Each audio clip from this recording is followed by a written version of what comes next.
ಜನನೀಂ ಶಾರದಾಂ ದೇವೀಂ ರಾಮಕೃಷ್ಣಂ ಜಗದ್ಗುರುಂ ಪಾದಪದ್ಮೇ ತಯೋ ಶ್ರುತ್ವ ಪ್ರಣಮಾಮಿ ಮುಹುರ್ಮುಹುಃ. ರತ್ನಾಕರ ಧೌತಪದಾಂ ಹಿಮಾಲಯ ಕಿರೀಟಿನೀಂ ಬ್ರಹ್ಮರಾಜರ್ಷಿ ರತ್ನಾಢ್ಯಾಂ ವಂದೇ ಭಾರತ ಮಾತರಂ.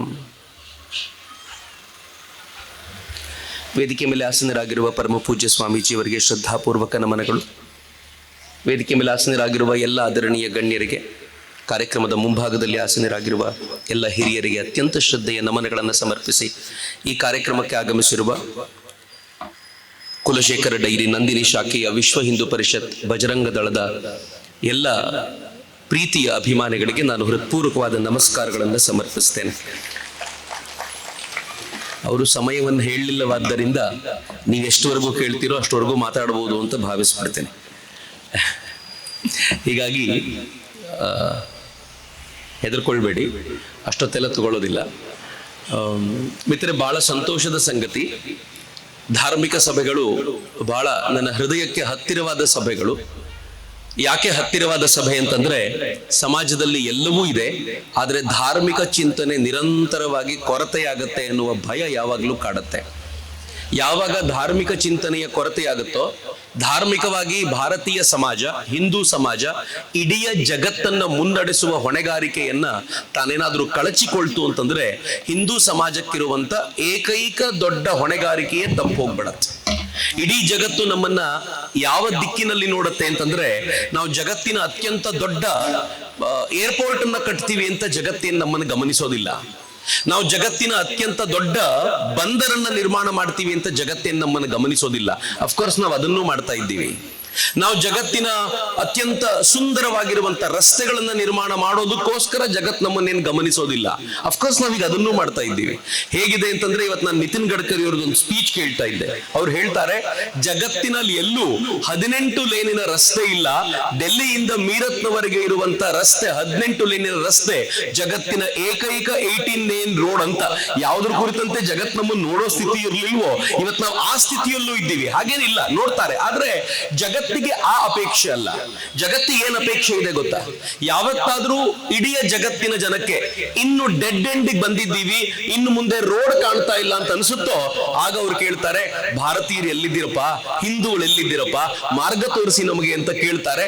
ಆದ್ರೆ ಅಷ್ಟೊತ್ತಿಗೆ ನಾವೇನಾದ್ರೂ ರೀಲ್ ನೋಡ್ತಾ ಸಮಯ ಕಳೀತಾ ಇದ್ರೆ ನಮ್ಮಿಂದ ಏನೂ ಅವ್ರಿಗೆ ಸಿಗೋದಿಲ್ಲ ಎನ್ನುವಂತ ಭಯ ಕಾಡ್ತಿರತ್ತೆ. ಹೀಗಾಗಿ ಎಲ್ಲೆಲ್ಲಿ ಧಾರ್ಮಿಕ ಸಭೆ ನಡೆಯುತ್ತೋ ಅದು ಜಾಗೃತಿಯ ಸಭೆಯೂ ಕೂಡ ಹೌದು, ಮತ್ತು ಭವಿಷ್ಯದ ಹಿಂದೂ ಧರ್ಮದ ನಿರ್ಮಾಣಕ್ಕೋಸ್ಕರ ಒಂದು ಇಟ್ಟಿಗೆಯಂತೆ ಅಂತ ಭಾವಿಸಿಕೊಂಡು ನಾನು ಬರ್ತೀನಿ ಯಾವಾಗ್ಲೂ ಬಹಳ ಸಂತೋಷದಿಂದ. ಇನ್ನು ಎರಡನೇದು, ನಾವಿರುವಂತ ಕಾಲಘಟ್ಟ ಅತ್ಯಂತ ಶ್ರೇಷ್ಠವಾದ ಪವಿತ್ರವಾಗಿರುವಂತ ಕಾಲಘಟ್ಟ. ನಾನು ಆದರಣೀಯ ಪ್ರಭಾಕರ್ ಭಟ್ರಿಗೆ ಈಗ ತಾನೇ ಹೇಳ್ತಿದ್ದೆ, ನೀವೆಲ್ಲ ಕಷ್ಟಪಟ್ಟಿರಿ, ಅದರ ಫಲವನ್ನು ಸುಲಭವಾಗಿ ನಾವು ಉಣ್ತಾ ಇದ್ದೀವಿ ಅಂತ.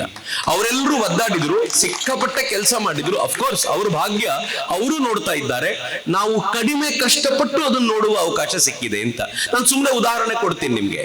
500 ವರ್ಷಗಳ ಕಾಲ ಎಲ್ಲರೂ ಬಡದಾಡಿದ್ರು, ರಾಮ ಮಂದಿರ ರಾಮ ಮಂದಿರ ರಾಮ ಮಂದಿರ ರಾಮ ಮಂದಿರ ಅಂತ. ನನ್ನ ತಾತ ಹೋರಾಟ ಮಾಡಿದ್ದಿರ್ಬೋದು, ಅವರಿಗೆ ನೋಡ್ಲಿಕ್ಕೆ ಸಿಗಲಿಲ್ಲ. ನನ್ನ ತಂದೆ ಹೋರಾಟದಲ್ಲಿ ಭಾಗವಹಿಸಿದ್ದಿರ್ಬೋದು, ಹೋರಾಟ ಮಾಡಿದ್ದಿರ್ಬೋದು, ಪತ್ರಗಳೋ ಇಟ್ಟಿಗೆ ಕೊಡೋದೋ ಎಲ್ಲ ಕೆಲಸ ಮಾಡಿದ್ದಿರ್ಬೋದು, ನಡೆದಿರುವ ಸಭೆಗಳಲ್ಲಿ ಭಾಗವಹಿಸಿದ್ದಿರ್ಬೋದು. ಆದ್ರೆ ಪ್ರತ್ಯಕ್ಷ ರಾಮ ಮಂದಿರ ನಿರ್ಮಾಣ ಆಗಿ ಲೋಕಾರ್ಪಣೆ ಆಗುವಾಗ ನನಗೆ ಹೋಗ್ಲಿಕ್ಕೆ ಆಗೋದಿಲ್ಲ ಕಣೋ, ಸುಸ್ತು ಅಂತ ಹೇಳಿ ಮನೇಲಿ ಉಳ್ಕೊಂಡ್ರು. ಆದ್ರೆ ನಮ್ಮ ಭಾಗ್ಯ ನೋಡಿ, ನಾವು ರಾಮ ಮಂದಿರದ ಆ ಇನಾಗ್ರೇಷನ್ ಟೈಮ್ ನಲ್ಲಿ ಹೋಗ್ಲಿಕ್ಕೆ ಆಗ್ಲಿಲ್ಲ ಅಂತಂದ್ರೆ, ಕೊನೆ ಪಕ್ಷ ಈಗ ವಿರಾಜಮಾನನಾಗಿರುವ ರಾಮಲಲ್ಲನ್ನ 500 ವರ್ಷಗಳ ನಂತರ ನೋಡುವ ಭಾಗ್ಯ ನನ್ನ ಪೂರ್ವಜರಿಗೆ ಯಾರಿಗೂ ಇಲ್ಲದೆ ಇರುವಂತ ಭಾಗ್ಯ ನಮ್ಮ ಕಾಲಘಟ್ಟದಲ್ಲಿ ಸಿಗಿದೆ. ಹೆಮ್ಮೆಯ ಅನುಭವ. ಅನೇಕರು ಕುಂಭಮೇಳಕ್ಕೆ ಹೋಗಿ ಬಂದಿದ್ದೀರಾ. ಅಫ್ಕೋರ್ಸ್ ಇದು ಕೂಡ ಕುಂಭ ಮಹೋತ್ಸವವೇ, ಕೋಇನ್ಸಿಡೆನ್ಸ್. ನಾನು ಕುಂಭದ ಮಹೋತ್ಸವ ಅಂತ ನನಗೆ ಇನ್ವಿಟೇಷನ್ ಬಂದಾಗ ಗಾಬರಿ ಆಯ್ತು ನನಗೆ. ಕುಂಭ ಮಹೋತ್ಸವ, ಇದಕ್ಕೂ ಕುಂಭಮೇಳಕ್ಕೆ ಏನಾದ್ರೂ ಸಂಬಂಧ ಇದೆಯಾ ಅಂತ ಕೇಳಿದ್ರೆ ಅವ್ರು ಹೇಳ್ತಾರೆ, ಇದು 13ನೇ ವರ್ಷದ ಕುಂಭಮೇಳ ಅಂತ, 13ನೇ ವರ್ಷದ ಕುಂಭ ಮಹೋತ್ಸವ ಅಂತ. ಅಲ್ಲಿ ಕುಂಭಮೇಳ 144ನೇ ವರ್ಷದ ಕುಂಭಮೇಳ ನಡೀತಾ ಇದೆ. 144ನೇ ವರ್ಷದ ಕುಂಭಮೇಳ ಅಂದ್ರೆ ಅರ್ಥ ಏನ್ ಗೊತ್ತಾ? ನಮ್ಮ ಜೀವಮಾನದಲ್ಲಿ ಒಮ್ಮೆ ಮಾತ್ರ ನೋಡ್ಲಿಕ್ಕೆ ಸಿಗುವುದು ನಮ್ಗೆ. ಇಲ್ಲಿ ನನಗೂ ಕೂಡ ಇನ್ನೊಂದು ಮಹಾಕುಂಭ ನೋಡ್ಲಿಕ್ಕೆ ಸಿಗೋದಿಲ್ಲ, ನಿಮಗೂ ಕೂಡ ಇನ್ನೊಂದು ಮಹಾಕುಂಭ ನೋಡ್ಲಿಕ್ಕೆ ಸಿಗೋದಿಲ್ಲ. ಈ 144 ವರ್ಷಗಳಲ್ಲಿ ಎಷ್ಟೋ ಜನ ಹುಟ್ಟಿ ಸತ್ತೋದ್ರಲ್ಲ, ಅವ್ರಿಗೆ ಯಾರಿಗೂ ಸಿಗ್ಲಿಲ್ಲ. ನನಗೆ ನಿಮ್ಗೆ ಏನ್ ಭಾಗ್ಯ ರೀ. ಮಹಾಕುಂಭ ನೋಡ್ಲಿಕ್ಕೆ ಸಿಕ್ತು, ಕೆಲವರಿಗೆ ಭಾಗವಹಿಸ್ಲಿಕ್ಕೆ ಸಿಕ್ತು, ಇನ್ನು ಕೆಲವರಿಗೆ ಕೊನೆ ಪಕ್ಷ ಹೋಗಿ ಬಂದವರು ಕೊಟ್ಟ ತೀರ್ಥವನ್ನ ತಲೆ ಮೇಲೆ ಹಾಕೊಂಡು ಅಬ್ಬಾ ನಾನು ಪುನೀತನಾದೆ ಎನ್ನುವಂತ ಭಾಗ್ಯ ಸಿಕ್ತು. ಏನ್ ಪುಣ್ಯ ಯಾರಿಗುಂಟು ಯಾರಿಗಿಲ್ಲ. ಇದು 144 ವರ್ಷಗಳಲ್ಲಿ ನಮ್ಗಾಗಿರುವಂತ ಅದ್ಭುತವಾದ ಸಂಗತಿ. ಇನ್ನೊಂದಿದೆ, ನಾನು ನಮ್ಮ ಪುಣ್ಯವನ್ನ ಹೊಗಳಿಕೊಳ್ಬೇಕು ಅನ್ನೋ ಕಾರಣಕ್ಕೋಸ್ಕರ ಹೇಳ್ತಿದ್ದೀನಿ. ಇನ್ನೊಂದು ಯಾವುದು ಅಂತಂದ್ರೆ, ಈ ದೇಶದಲ್ಲಿ ಸ್ವಾತಂತ್ರ್ಯ ಬಂದ ಮೊದಲ ವರ್ಷದಿಂದ ಶುರು ಮಾಡಿ ಇವತ್ತಿನವರೆಗೂ ಈ ದೇಶದ ಕಾಶ್ಮೀರದ ಕುರಿತಂತೆ ನಾನು ನೀವು ಬರೀ ಭಾಷಣ ಮಾಡ್ಕೊಂಡು ತಿರುಗಾಡ್ತಿದ್ವಿ. ಭಾರತದ ಅವಿಭಾಜ್ಯ ಅಂಗ ಕಾಶ್ಮೀರ ಅಂತ ನನಗೂ ಅನುಮಾನ ಇತ್ತು, ನಿಮಗೂ ಅನುಮಾನ ಇತ್ತು. ಆಗದಿಲ್ಲ ಅದು ಯಾವತ್ತಿದ್ರು. ಇಷ್ಟೊಂದು ಸಂಖ್ಯೆಯಲ್ಲಿ ಮುಸಲ್ಮಾನರು ಬೆಳೆದು ನಿಂತ ಮೇಲೆ ಇನ್ನು ಕಾಶ್ಮೀರ ಹೇಗೆ ಸೇರುತ್ತೆ ಅಂತ ಕಾಶ್ಮೀರ 370ನೇ ಆರ್ಟಿಕಲ್ ಕಿತ್ತು ಬಿಸಾಕಿ ಜಮ್ಮು ಕಾಶ್ಮೀರ ಭಾರತದ ಇಂಟಿಗ್ರಲ್ ಪಾರ್ಟ್ ಆಗಿದ್ದಲ್ಲದೆ ಮೊನ್ನೆ ತಾನೇ ಕಾಶ್ಮೀರದಲ್ಲಿ ಒಂದು ಧ್ವಜ ಯಾತ್ರೆ ನಡೆದಿದೆ. ಎಲ್ಲಿ ಒಂದು ತಿರಂಗ ಹಾಕ್ಲಿಕ್ಕೋಸ್ಕರ ಫೈಟ್ ಮಾಡಬೇಕಾಗಿತ್ತು, ತಿರಂಗ ನೆಡ್ಲಿಕ್ಕೋಸ್ಕರ ಈ ದೇಶದ ಜನ ಪ್ರಾಣದ ಸಮರ್ಪಣೆ ಮಾಡಬೇಕಾಗಿತ್ತು, ಅಲ್ಲೊಂದು ತಿರಂಗ ಯಾತ್ರೆ ನಡೆದಿದೆ ಅಂತಂದ್ರೆ ಎಂತ ಭಾಗ್ಯ ನಮ್ದು. ಭಾರತ ಮಾತೆಯ ಮುಂದೆ ನಿಲ್ಲುವಾಗ ಅನ್ಸುತ್ತಲ್ಲ, ವಾಹ್ ಅವಳಿಗೆ ಸ್ವಲ್ಪ ನಗು ಜಾಸ್ತಿ ಆಗ್ತಿದೆ ಇತ್ತೀಚೆಗೆ ಅಂತ. ಯಾಕೆ ಮುಖದಲ್ಲಿ ಮಂದಹಾಸ ಸ್ವಲ್ಪ ಜಾಸ್ತಿ ಆಗ್ತಿದೆ ಅಂತಂದ್ರೆ ಅವಳು ಅನ್ಕೊಳ್ಳದೆ ಇರುವಂತ ಅನೇಕ ಕೆಲಸಗಳು ನಡೀತಾ ಇವೆ.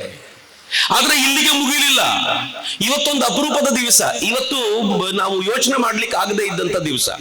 ಈ ದೇಶದಲ್ಲಿ ಮುಸಲ್ಮಾನರ ಪರವಾಗಿರುವಂತ ಯಾವ್ದಾದ್ರು ಕಾನೂನು ಹಿಂದೆ ಬಂದಿದ್ದು ಅದನ್ನ ಮುಟ್ಟುವ ತಾಕತ್ತಿದೆಯಾ ಅಂತ ಕೇಳಿದ್ರೆ ಯಾವ ಪಾರ್ಟಿಗೂ ಇರಲಿಲ್ಲ. ಆದ್ರೆ ಇವತ್ತು ಸಂಸತ್ನಲ್ಲಿ ವಕ್ಫ್ ಆಕ್ಟ್ ಅನ್ನ ಅಮೆಂಡ್ಮೆಂಟ್ ಮಾಡುವಂತ ಬಿಲ್ ಅನ್ನ ಪ್ರೆಸೆಂಟ್ ಮಾಡಲಾಗಿದೆ. ಏನ್ ಅದ್ಭುತ ರೀ! ಎಂದಿನಂತೆ ಎಲ್ಲ ಅಪೋಸಿಷನ್ ಪಾರ್ಟಿಗಳು ಇದರ ತಲೆ ಬುಡವನ್ನ ಚರ್ಚೆಯೂ ಕೂಡ ಮಾಡದೆ ಎದ್ದು ಹೋಗಿವೆ. ಅವರುಗಳು ಮುಸಲ್ಮಾನರ ಜಾಗವನ್ನ ನೀವು ಕಿತ್ಕೊಳ್ಬಾರ್ದು ಅಂತ. ಮುಸಲ್ಮಾನರ ಜಾಗ ಅಲ್ಲ ಅದು. ಈ ದೇಶಕ್ಕೆ ಸಂಬಂಧಪಟ್ಟ ಜಾಗದ ಮೇಲೆ ಅವರು ತಮ್ಮ ಅಧಿಕಾರವನ್ನ, ಪ್ರಭುತ್ವವನ್ನ ಸ್ಥಾಪಿಸಿಕೊಳ್ತಿದ್ರು. ಯಾವುದಕ್ಕೂ ಲೀಗಲ್ ಡಾಕ್ಯುಮೆಂಟ್ ಇಲ್ಲದೆ ಈ ದೇಶದ ಜಮೀನನ್ನ, ಹಿಂದೂಗಳಿಗೆ ಸೇರಿದ, ಭಾರತಕ್ಕೆ ಸೇರಿದ ಜಮೀನನ್ನ ವಶಪಡಿಸ್ಕೊಂಡು ಕೂತಿದ್ರೆ ಇದು ನಿಮ್ಮ ಅಪ್ಪನ ಆಸ್ತಿ ಅಲ್ಲ, ಇದು ಭಾರತಕ್ಕೆ ಸೇರಿದ ಆಸ್ತಿ ಅಂತ ಹೇಳುವಂತ ಒಂದು ಕಠೋರವಾದ ಧ್ವನಿ ಇವತ್ತು ಸಂಸತ್ನಲ್ಲಿ ಮೊಳಗಿದೆಯಲ್ಲ. ನಮ್ ಭಾಗ್ಯ ಅಲ್ವೇನು ಇದು ನೋಡ್ಲಿಕ್ಕೆ ಸಿಗತ್ತೆ ಅನ್ನೋದು. ಮಿತ್ರನ, ನಾ ಭಾಗ್ಯವನ್ನ ಈ ಕಾರಣಕ್ಕೆ ಕೊಂಡಾಡ್ತೀನಿ. ಉತ್ತರಾಖಂಡದಲ್ಲಿ ಯೂನಿಫಾರ್ಮ್ ಸಿವಿಲ್ ಕೋಡ್ ಬಂದಾಯ್ತು. ಯಾವ ಯೂನಿಫಾರ್ಮ್ ಸಿವಿಲ್ ಕೋಡಿಗೋಸ್ಕರ ಎಷ್ಟು ಭಾಷಣಗಳನ್ನು ಮಾಡಿದ್ವಿ. ಈ ದೇಶದಲ್ಲಿ ಎಲ್ಲರಿಗೂ ಸಮಾನ ನಾಗರಿಕ ಸಂಹಿತೆ ತರಬೇಕು ಅನ್ನುವಂತ ಪ್ರಯತ್ನ ನಡೆದಿತ್ತು. ಯೂನಿಫಾರ್ಮ್ ಸಿವಿಲ್ ಕೋಡ್ ಅಲ್ಲಿ ಬಂದಾಯ್ತು. ಯೂನಿಫಾರ್ಮ್ ಸಿವಿಲ್ ಕೋಡ್ ಈಗ ಒಂದೊಂದೇ ರಾಜ್ಯದಲ್ಲಿ ಇಂಪ್ಲಿಮೆಂಟ್ ಆಗ್ಲಿಕ್ಕೆ ಶುರುವಾಗುತ್ತೆ. ಕೊನೆಗೆ ಇಡೀ ದೇಶದಲ್ಲಿ ಸಮಾನ ನಾಗರಿಕ ಸಂಹಿತೆ ಬರುವಂತ ಒಂದು ವ್ಯವಸ್ಥೆ ನಮ್ಮ ಕಾಲಘಟ್ಟದಲ್ಲಿ ಬರುತ್ತಲ್ಲ, ಇದಕ್ಕಿಂತ ಭಾಗ್ಯ ಇನ್ಯಾವುದಿದೆ? ಮಿತ್ರ, ನಾನು ಹೀಗೆ ಕೌಂಟ್ ಮಾಡ್ತಾ ಹೋದ್ರೆ ಎಷ್ಟೊಂದು ಕೌಂಟ್ ಮಾಡಬಲ್ಲೆ ಗೊತ್ತಾ? ನಮ್ಮ ಕಾಲಘಟ್ಟದಲ್ಲಿ ಕಾಶಿ ನಿರ್ಮಾಣಗೊಳ್ತು, ಕಾಶಿಯ ಕಾರಿಡಾರ್ ಆಯ್ತು. ಇನ್ ಸ್ವಲ್ಪ ದಿನಗಳ ಕಾಲ ವೆಯ್ಟ್ ಮಾಡಿ, ಯಾವ ಕಾಶಿಯಲ್ಲಿ ನಿಜವಾಗ್ಲೂ ವಿಶ್ವೇಶ್ವರ ವಿರಾಜಮಾನನಾಗಿದ್ದನೋ ಅಲ್ಲಿಂದ ಅವನನ್ನ ತೆಗೆದು ಜ್ಞಾನವಾಪಿಯ ಬಾವಿಯಲ್ಲಿ ಬಿಸಾಕಲಾಯ್ತು ಅಥವಾ ಮುಚ್ಚಿಡಲಾಯ್ತು. ಆ ಜಾಗ ಕೂಡ ಓಪನ್ ಆಗುವಂತ ಕಾಲ ಬಹಳ ದೂರ ಇಲ್ಲ. ನಾನು ನೀವು ಭಗವಂತನ ಆಶೀರ್ವಾದ ಇದ್ರೆ ಕಣ್ಣಾರೆ ನೋಡ್ತೀವಿ. ಹುಟ್ಟುವಾಗಲಂತೂ ಪಾಪ ಜೈಲಿನಲ್ಲೇ ಹುಟ್ಟಿದ ಕೃಷ್ಣ. ನಮ್ಮ ಕಾಲಘಟ್ಟದಲ್ಲಿ ಜೈಲಲ್ಲೇ ಇದ್ದಾನೆ. ಆದ್ರೆ ಆ ಜೈಲನ್ನು ಕೂಡ ಬಿಡಿಸಿ ಅದನ್ನು ಕೂಡ ಕೃಷ್ಣನಿಗೋಸ್ಕರ ಸಮರ್ಪಣೆ ಮಾಡುವ ಕಾಲಘಟ್ಟವು ಬಹಳ ದೂರ ಇಲ್ಲ. ಶಿವನ ಜಾಗ ಬಿಡುಗಡೆ ಆಯ್ತು, ರಾಮನ ಜಾಗ ಆಯ್ತು, ಕೃಷ್ಣ ಒಬ್ಬ ಸುಮ್ಮನೆ ಕೂತಿರ್ತಾನೇನು, ಅವನು ತನ್ನ ಜಾಗ ಬಿಡಿಸ್ಕೊಳ್ತಾನೆ. ಏನ್ ಭಾಗ್ಯ ಇದು! ನನಗೆ ಈ ಭಾಗ್ಯಗಳನ್ನ ಪಟ್ಟಿ ಮಾಡುವಾಗಲೆಲ್ಲ ಅನೇಕ ಬಾರಿ ಅನ್ಸುತ್ತೆ, ಎಂತ ಕಾಲಘಟ್ಟದಲ್ಲಿ ಹುಟ್ಟಿದ್ದೀನಿ ನಾನು. ಅಷ್ಟೇ ಅಲ್ಲ, ನನಗೆ ಅನೇಕ ಬಾರಿ ಅನ್ಸುತ್ತೆ, ಇತ್ತೀಚೆಗೆ ನೀವು ಗಮನಿಸಿದ್ರೆ ಕಳೆದ 1 ವರ್ಷದಲ್ಲಿ ಈ ದೇಶದ ವಿಶೇಷ ನೀವು ಸುಮ್ಮನೆ ಗಮನಿಸಬೇಕಷ್ಟೇ ಇದನ್ನ. ನದಿಯಲ್ಲಿ, ಕೃಷ್ಣಾ ನದಿಯಲ್ಲಿ ಒಂದು ದೇವರ ಮೂರ್ತಿ ಅನೇಕ ವರ್ಷಗಳಿಂದ, ಅನೇಕ ಶತಮಾನಗಳಿಂದ ಅಲ್ಲೇ ಬಿದ್ದಿತ್ತು, ಈಗ ಕಾಣಿಸ್ಕೊಳ್ತು. ಗುಜರಾತಿನ ಸಮುದ್ರ ತೀರದಲ್ಲಿ ಒಂದು ದೊಡ್ಡದಾಗಿರುವಂತ ಸ್ಫಟಿಕ ಲಿಂಗ, ಅಷ್ಟು ದೊಡ್ಡ ಸ್ಫಟಿಕ ಲಿಂಗವನ್ನು ಯಾರೂ ನೋಡಿರಲಿಲ್ಲ, ಸಿಕ್ಬಿಡ್ತು. ಅನೇಕ ಕಡೆಗಳಲ್ಲಿ ಭೂಮಿ ಅಗಿತಾ ಇರುವಾಗ ದೇವರ ಮೂರ್ತಿಗಳು ಸಿಗ್ತಾ ಇವೆ. ಯಾಕೆ? ದೇವರಿಗೂ ವಿಶ್ವಾಸ ಬಂದಿದೆ ಅಂತಂದ್ರೆ, ಈಗ ನನ್ನನ್ನ ಕಾಪಾಡುವಂತ ಜನ ಇದ್ದಾರೆ, ಈಗ ನಾನು ಕಂಡುಕೊಂಡ್ರೆ ಜನ ನನ್ನ ಚೆನ್ನಾಗಿ ನೋಡಿಕೊಳ್ತಾರೆ ಅಂತ ದೇವರಿಗೂ ವಿಶ್ವಾಸ ಬಂದಿರುವಂತ ಕಾಲಘಟ್ಟದಲ್ಲಿ ಇದ್ದೀವಲ್ಲ, ಇದು ಭಾಗ್ಯ ಅಲ್ವೇನು? ಅದರ ದುರದೃಷ್ಟ ಏನು ಗೊತ್ತೇನು? ಈ ತರದ ಭಾಗ್ಯ ಈಗ ಒಂದೇ ಅಲ್ಲ, ಹಿಂದೆಯೂ ಅನೇಕ ಬಾರಿ ಆಗಿದೆ. ಗುಪ್ತರ ಕಾಲಘಟ್ಟ ಈ ದೇಶದ ಗೋಲ್ಡನ್ ಪೀರಿಯಡ್ ಅಂತ ಕರೀತಾರೆ. ಯಾಕೆ ಗೋಲ್ಡನ್ ಪೀರಿಯಡ್ ಅಂತ ಕರೀತಾರೆ, ಯಾಕೆ ಸುವರ್ಣ ಯುಗ ಗುಪ್ತರ ಯುಗ ಅಂತ ಕರೀತಾರೆ ಅಂತಂದ್ರೆ, ನಾವು ವಿಜ್ಞಾನದಲ್ಲಿ, ಕಲೆಯಲ್ಲಿ, ಎಲ್ಲದರಲ್ಲೂ ಅತ್ಯಂತ ಮುಂದುವರೆದಂತ ಅತ್ಯಂತ ಶ್ರೇಷ್ಠ ಯುಗವಾಗಿತ್ತು. ಆರ್ಯಭಟ ಯಾವಾಗಿದ್ದ? ಗುಪ್ತರ ಕಾಲದಲ್ಲಿದ್ದ. ವರಾಹಮಿಹಿರ ಯಾವಾಗಿದ್ದ? ಗುಪ್ತರ ಕಾಲದಲ್ಲಿದ್ದ. ನೀವು ಯಾವುದೇ ಶ್ರೇಷ್ಠ ಕವಿಗಳನ್ನ ಹೆಸರಿಸಿ, ಸಂಸ್ಕೃತದ ಕವಿಗಳನ್ನ, ಅವರು ಗುಪ್ತರ ಕಾಲದಲ್ಲಿದ್ರು. ಗುಪ್ತರ ಕಾಲ ಅತ್ಯಂತ ಶ್ರೀಮಂತವಾದ ಮತ್ತು ವೈಭವಯುತವಾದ ಕಾಲ. ಹೇಗಿತ್ತು ಅವತ್ತಿನ ಭಾರತ, ಅವತ್ತಿನ ಹಿಂದೂ ಧರ್ಮ ಎಷ್ಟು ಉಚ್ಛ್ರಾಯ ಸ್ಥಿತಿಯಲ್ಲಿತ್ತು ಅಂತ ನಾವು ಯೋಚನೆ ಮಾಡುವಾಗ ಅದು ಪತನಗೊಳ್ತಲ್ಲ. ಯಾಕೆ? ಕೃಷ್ಣದೇವರಾಯರ ಕಾಲ ಅತ್ಯುನ್ನತವಾಗಿರುವಂತ ಕಾಲ. ಎಂತ ಕಾಲಘಟ್ಟ! ಮುತ್ತು ರತ್ನಗಳನ್ನ ಸೇರು ಪಾವುಗಳಲ್ಲಿ ಅಳೆದು ಮಾರ್ತಾ ಇದ್ದಂತ ಭಾರತ, ಇಡೀ ದಕ್ಷಿಣ ಭಾರತ ಹಿಂದುತ್ವದ ಅಲೆಯಲ್ಲಿ ಕೊಚ್ಚಿ ಹೋಗಿದ್ದಂತ ಕಾಲಘಟ್ಟ ಅದು. ಹೆಮ್ಮೆ ಅನ್ಸುತ್ತೆ ಹೇಳಬೇಕಾದ್ರೆ. ಆದ್ರೆ ಕೃಷ್ಣದೇವರಾಯರ ಕಾಲಘಟ್ಟವು ಪತನವಾಯ್ತಲ್ಲ. ಯಾಕೆ ಪತನಗೊಳ್ತು? ಯಾವತ್ತಾದ್ರೂ ಯೋಚನೆ ಮಾಡಿದ್ದೀರಾ? ಹಿಂದೂ ಪಾದಶಾಹಿಯ ಮೂಲಕ ಛತ್ರಪತಿ ಶಿವಾಜಿ ಮಹಾರಾಜರು ಒಂದು ಅದ್ಭುತವಾಗಿರುವಂತಹ ಹಿಂದೂ ಸಾಮ್ರಾಜ್ಯವನ್ನ ನಿರ್ಮಾಣ ಮಾಡಿದ್ರಲ್ಲ. ಯಾವಾಗ? ಮೊಘಲರ ಆಳ್ವಿಕೆಯ ನಟ್ಟ ನಡುವೆ ಸಿಂಹ ಗರ್ಜನೆ ಮಾಡ್ತಾ ಎದ್ದು ನಿಂತಿದ್ದಂತ ಶಿವಾಜಿ ಮಹಾರಾಜರು ಕಟ್ಟಿದ್ದಂತ ಭವ್ಯವಾಗಿರುವಂತ ಆ ಸಾಮ್ರಾಜ್ಯ ಹೆಮ್ಮೆ ಅನ್ಸುತ್ತೆ ಹೇಳ್ಕೊಳ್ಳಕ್ಕೆ. ಪತನವಾಯ್ತಲ್ಲ. ಯಾಕೆ ಪತನಗೊಳ್ತು?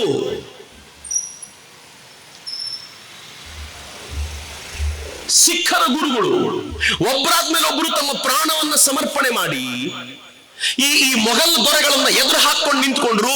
ತಮ್ಮ ಜನಾಂಗದ ಮೂಲಕ ಇಡೀ ದೇಶವನ್ನ ಕಾಪಾಡುವಂತ ಒಂದು ವೈಭವದ ಸಾಮರ್ಥ್ಯವನ್ನ ನಿರ್ಮಾಣ ಮಾಡಿಕೊಟ್ರು. ಆದ್ರೆ ಸಿಖ್ಖರ ಸಾಮ್ರಾಜ್ಯವು ಪತನಗೊಳ್ತಲ್ಲ. ಯಾಕೆ ಅಂತ ಕೇಳಿದ್ರೆ, ನಾವು ಹಿಂದೂಗಳು ನಮ್ಮ ಪುಣ್ಯವನ್ನ ಹಿಂಗೆ ಕೌಂಟ್ ಮಾಡ್ತಾ ಯಾವ ಕಾಲ ಕಳೆದು ಸುಮ್ಮನೆ ಇದ್ದು ಬಿಡ್ತೀವಲ್ಲ, ಆಗೆಲ್ಲ ಪತನದ ಕಾಲ ಅನ್ನೋದನ್ನ ನೆನ್ಪಿಟ್ಕೊಳ್ಳಿ.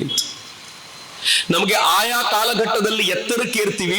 ಎತ್ತರಕ್ಕೇರಿದ ನಂತರ ಹಿಂದೂಗಳು ಸೈಲೆಂಟ್ ಆಗಿ ಮಲ್ಕೊಳ್ತೀವಿ. ಆಯ್ತು, ನಾವು ಎತ್ತರವನ್ನ ಮುಟ್ಟಿಯಾಗಿದೆ, ಇನ್ನು ನಮ್ಗೆ ಮಾಡ್ಲಿಕ್ಕೆ ಏನಿಲ್ಲ, ಉಳಿದಿದ್ದು ಯಾರು ಲೀಡ್ ಮಾಡ್ತಾರೋ ಅವ್ರು ಮಾಡ್ತಾರೆ ಅಂತ ಯಾವತ್ತು ಮಲ್ಕೊಳ್ತೀವಲ್ಲ, ಅವತ್ತು ಸಾಮ್ರಾಜ್ಯ ಪತನಗೊಳ್ಳುತ್ತೆ. ಭಗವಂತ ಒಂದು ಅವಕಾಶ ಕೊಟ್ಟ ನಮಗೆ. 2024ರಲ್ಲಿ ಸಾಮ್ರಾಜ್ಯ ಪತನಗೊಳ್ಳೋದರಲ್ಲಿತ್ತು.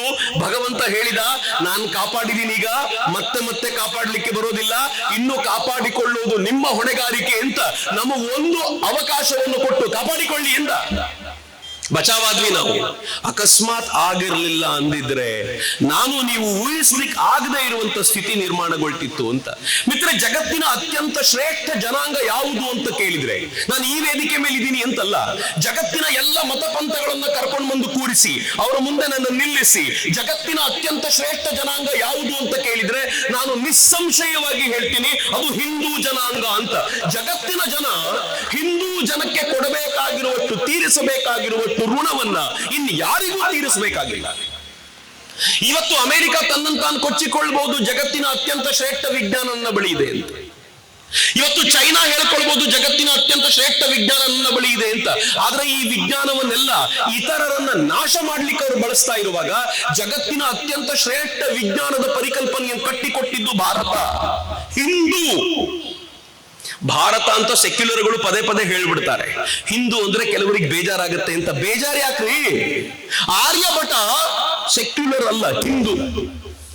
ವರಾಹಮಿಹಿರ ಸೆಕ್ಯುಲರ್ ಅಲ್ಲ, ಹಿಂದೂ. ಭಾಸ್ಕರಾಚಾರ್ಯ ಸೆಕ್ಯುಲರ್ ಅಲ್ಲ, ಹಿಂದೂ. ಕಾಳಿದಾಸ ಸೆಕ್ಯುಲರ್ ಅಲ್ಲ, ಹಿಂದೂ. ನಾವ್ ಯಾಕೆ ಸೆಕ್ಯುಲರ್ ಆಗ್ಬೇಕಾದಂತ ಅಗತ್ಯ ಇದೆ? ಬಹಳ ಹೆಮ್ಮೆಯಿಂದ ಹೇಳ್ಕೊಳ್ಳಿ, ಜಗತ್ತಿನ ಅತ್ಯಂತ ಶ್ರೇಷ್ಠ ಜನಾಂಗ ನಮ್ದು. ಜಗತ್ತಿನ ಜನಕ್ಕೆ ಲೆಕ್ಕ ಮಾಡೋದು ಗೊತ್ತಿಲ್ಲ ಅಂತಂದಾಗ ಅವರಿಗೆ ದಶಮಾನ ಪದ್ಧತಿಯನ್ನು ಕೊಟ್ಟವರು ನಾವು, ಹಿಂದೂ. 0 ಜಗತ್ತಿಗೆ ಕೊಟ್ಟಿದ್ದು ನಾವು, ಹಿಂದೂ. ಜಗತ್ತಿಗೆ ಅತ್ಯಂತ ಶ್ರೇಷ್ಠವಾಗಿರುವಂತ ಕಾವ್ಯವನ್ನ, ನಾಟಕಗಳನ್ನ ನಾವು ಕೊಟ್ಟಿದ್ದು. ನಾವು ಕೊಟ್ಟ ರಾಮಾಯಣಕ್ಕೆ ಪ್ರತಿಯಾಗಿರುವಂತ ಮತ್ತೊಂದು ಕಾವ್ಯ ಜಗತ್ತಿನಲ್ಲಿ ಇವತ್ತಿನವರೆಗೂ ಹುಟ್ಟಿಲ್ಲ. 1,00,000 ಶ್ಲೋಕಗಳ ಅತ್ಯದ್ಭುತವಾಗಿರುವಂತ ಮಹಾಭಾರತಕ್ಕೆ ಪ್ರತಿಯಾಗಿ ಇದುವರೆಗೂ ಜಗತ್ತಿನಲ್ಲಿ ಒಂದು ಅದ್ಭುತವಾಗಿರುವಂತ ಮತ್ತೊಂದು ಕಾವ್ಯ ಹುಟ್ಟಿಲ್ಲ.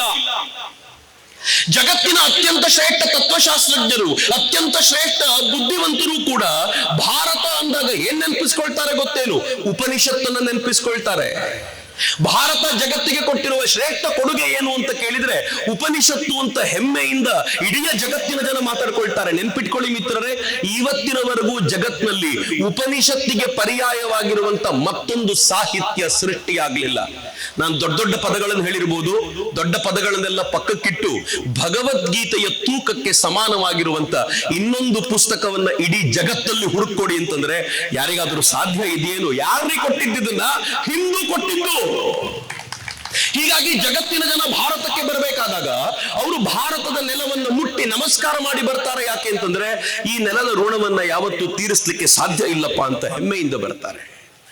ಜಗತ್ತಿನ ಜನ ಇವತ್ತು ಸಂಗೀತ ಅಂತ ಹೇಳ್ತಾರಲ್ಲ, ಈ ಸಂಗೀತದ ಮೂಲ ಸೆಲೆ ಎಲ್ಲಿಂದ ಬಂತು ಅಂತಂದ್ರೆ ಅದು ಭಾರತದಿಂದ ಬಂದಿದ್ದು.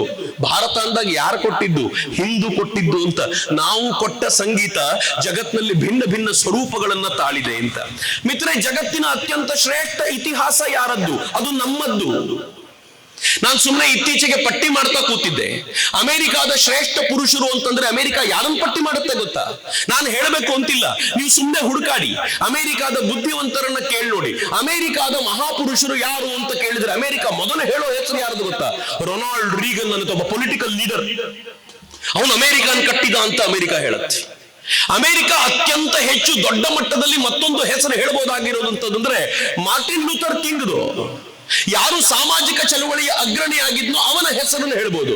ಅಮೆರಿಕ, ನೀವು ಸೈಂಟಿಸ್ಟ್ ಗಳ ಹೆಸರನ್ನು ಹೇಳಿ ಅಂತಂದ್ರೆ ಈ ದೇಶವನ್ನ ಕಟ್ಟಿದ, ಜಗತ್ತಿಗೆ ಕೊಡುಗೆ ಕೊಟ್ಟ ಐನ್ಸ್ಟೀನ್ ಹೆಸರು ಹೇಳುತ್ತೆ. ಐನ್ಸ್ಟೀನ್ ಅಮೆರಿಕಾದವನಲ್ಲ, ಜರ್ಮನಿಯವನು. ಥಾಮಸ್ ಅಲ್ವಾ ಎಡಿಸನ್ ಹೇಳುತ್ತೆ ಬಲ್ಬ್ ಕೊಟ್ಟ ಅಂತ. ಆದ್ರೆ ನೀವು ಭಾರತಕ್ಕೆ ಬಂದು ಕೇಳಿ ನಿಮ್ಮ ದೇಶದ ಮಹಾಪುರುಷರು ಯಾರು ಅಂತ ನಾನು ಪಟ್ಟಿ ಮಾಡ್ತೀನಿ. ರಾಮ ನಮ್ಮವನು ಇದಾರ ನಿಮ್ಮ ಹತ್ರ? ಯಾರಾದ್ರೂ ರಾಮಂತಾರ? ಕೃಷ್ಣ ನಮ್ಮವನು. ಯಾರಾದ್ರೂ ಕೃಷ್ಣನಂತ ಮತ್ತೊಬ್ಬನು ಹುಟ್ಟಿಸಿದ್ದೀರಾ? ಬುದ್ಧ ನಮ್ಮವನು. ಇಡೀ ಜಗತ್ತಿನಲ್ಲಿ ಮತ್ತೊಬ್ಬ ಬುದ್ಧನನ್ನ ಸೃಷ್ಟಿ ಮಾಡ್ಲಿಕ್ಕೆ ನಿಮ್ಮ ಹತ್ರ ಆಗಿದೆಯಾ? ಸ್ವಾಮಿ ವಿವೇಕಾನಂದರು ನಮ್ಮವರು. ಯಾವ ವಿವೇಕಾನಂದರು? ಅಮೆರಿಕಾದ ವೇದಿಕೆಯ ಮೇಲೆ ನಿಂತು ತನ್ನ 3.5 ನಿಮಿಷದ ಭಾಷಣದಿಂದ ಇಡೀ ಅಮೆರಿಕನ್ನರ ಕಣ್ಣು ತೆರೆಸಿ ಭಾರತ ಜಗತ್ತಿನ ಅತ್ಯಂತ ಶ್ರೇಷ್ಠ ರಾಷ್ಟ್ರ ಅಂತ ಒಪ್ಪಿಕೊಂಡು ತಲೆಬಾಗುವಂತೆ ಮಾಡಿದ ವಿವೇಕಾನಂದ ನಮ್ಮ ನಾಡಿನವರು. ನೀವು ವಿಜ್ಞಾನಿಗಳ ವಿಚಾರಕ್ಕೆ ಬನ್ನಿ, ನೀವು ಋಷಿಗಳ ವಿಚಾರಕ್ಕೆ ಬನ್ನಿ. ಕಶ್ಯಪ, ಅತ್ರಿ, ಭರದ್ವಾಜ, ವಿಶ್ವಾಮಿತ್ರ, ವಸಿಷ್ಠ, ವಾಮನ, ವಾಮದೇವ, ಎಂತೆಂಥ ಋಷಿಗಳು. ಯಾರು ಋಷಿಗಳು ಇವರು? ಜಗತ್ತಿನ ಅತ್ಯಂತ ಶ್ರೇಷ್ಠ ಚಿಂತನೆಗಳನ್ನ ಅನಾಯಾಸವಾಗಿ ಜಗತ್ತಿನ ಜನಕ್ಕೆ ಕೊಟ್ಟಂತ ಆ ವ್ಯಕ್ತಿಗಳು ನಮ್ಮವರು. ಎಷ್ಟು ಮಹಾಪುರುಷರನ್ನ ಗಣಿಸ್ಲಿ. ನೀವು ರಾಜರನ್ನೇ ಗಣಿಸಬೇಕು ಅಂತಾದ್ರೆ ವಿಕ್ರಮಾದಿತ್ಯ ನಮ್ಮವನು. ಇನ್ನೊಬ್ಬ ವಿಕ್ರಮಾದಿತ್ಯನ ಹುಡುಕಿ ಕೊಡಿ. ನೀವು ರಾಜನನ್ನೇ ಗಣಿಸಬೇಕು ಅಂತಾದ್ರೆ, ಪೊಲಿಟಿಕಲ್ ಲೀಡರ್ಗಳನ್ನೇ ಗಣಿಸಬೇಕು ಅಂತಾದ್ರೆ ಈ ದೇಶ ಚಂದ್ರಗುಪ್ತ ಮೌರ್ಯನನ್ನ ಕೊಡ್ತು. ಯಾವ ಚಂದ್ರಗುಪ್ತ ಮೌರ್ಯ? ಇಡೀ ಭಾರತವನ್ನು ಆಳಿದ, ಜಗತ್ತಿನ ಕಣ್ಣು ಕುಕ್ಕುವಂತೆ ಆಳಿದ ಚಂದ್ರಗುಪ್ತ ಮೌರ್ಯ. ಕೊನೆಗೆ ಏನ್ ಮಾಡಿದ ಗೊತ್ತಾ? ಇವರು ಅಲೆಕ್ಸಾಂಡರ್ನ ಮಾತನಾಡ್ತಾರೆ. ಅಲೆಕ್ಸಾಂಡರ್ ಸಾಯ್ಬೇಕಾದ್ರೆ ತನ್ನ ಕೈಯನ್ನ ಮೇಲಿಟ್ಟು ಸತ್ತ. ಕೈ ಖಾಲಿ ಇರುತ್ತಪ್ಪ, ಇದಕ್ಕೋಸ್ಕರ ಬಡದಾಡಬೇಡಿ ಅಂತ. ಆದ್ರೆ ಇದನ್ನ ಅರ್ಥ ಮಾಡಿಕೊಂಡಿದ್ದಂತ ಚಂದ್ರಗುಪ್ತ ಮೌರ್ಯ ಬದುಕಿದ್ದಾಗಲೇ ತನ್ನ ಸಾಮ್ರಾಜ್ಯವನ್ನ ಮುಂದಿನವರಿಗೆ ಬಿಟ್ಟುಕೊಟ್ಟು ತಾನು ಸನ್ಯಾಸಿಯಾಗಿ ನಿಶ್ಚಯ ಮಾಡಿ ಶ್ರವಣ ಬೆಳಗೊಳದ ದಿಕ್ಕಿಗೆ ಬಂದ ಅಂತ ಹೆಮ್ಮೆಯಿಂದ ಹೇಳ್ಕೊಳ್ತೀವಲ್ಲ, ಇದು ಚಂದ್ರಗುಪ್ತ ಮೌರ್ಯನ ಕಾಲಘಟ್ಟ. ಇದು ಭಾರತದ ರಾಜ. ಭಾರತ ಈ ತರದ ಪರಿಕಲ್ಪನೆಗಳನ್ನ ಕಟ್ಟಿಕೊಟ್ಟಿದೆ.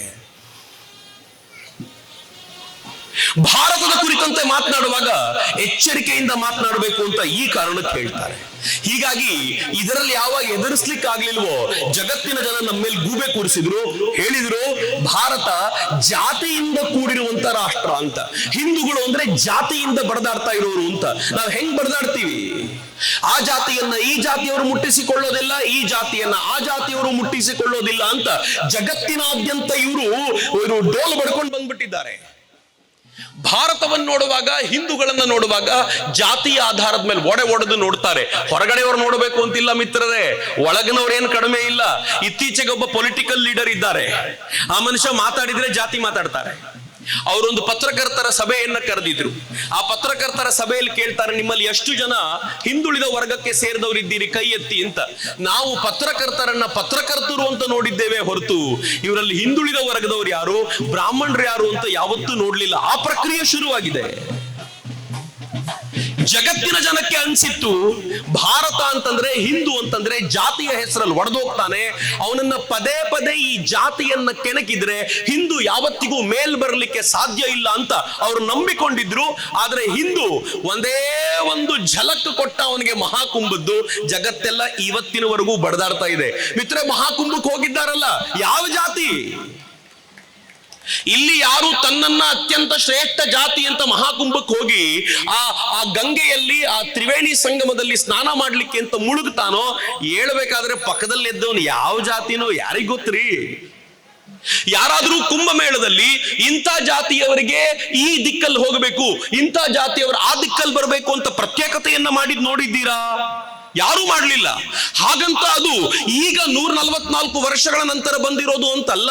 ಈ ದೇಶದಲ್ಲಿ ಯಾವತ್ತು ಕುಂಭಮೇಳ ನಡೆದಿದೆಯೋ ಆವತ್ತೆಲ್ಲರೂ ಜಾತಿ ಮತ ಪಂಥಗಳನ್ನು ಮರೆತು ಒಂದೇ ಸ್ಥಳದಲ್ಲಿ ತ್ರಿವೇಣಿ ಸಂಗಮದಲ್ಲಿ ಮುಳುಗೆದ್ದಿರುವಂತ ಅಪರೂಪದ ದರ್ಶನ ಇದೆಯಲ್ಲ, ಇದು ಭಾರತ ಜಗತ್ತಿಗೆ ಕೊಟ್ಟಿರುವಂತ ಆದರ್ಶ ಅಂತ ಭಾರತ ಈ ಪರಿಕಲ್ಪನೆಯನ್ನ ಜಗತ್ತಿಗೆ ಕಟ್ಟಿಕೊಟ್ಟಿದೆ. ನಮ್ಮ ಭಾರತದ ಇವತ್ತಿನ ಸ್ಥಿತಿಗತಿಗಳು ಈ ಕುಂಭ ಒಂದೇ ಸಾಕು.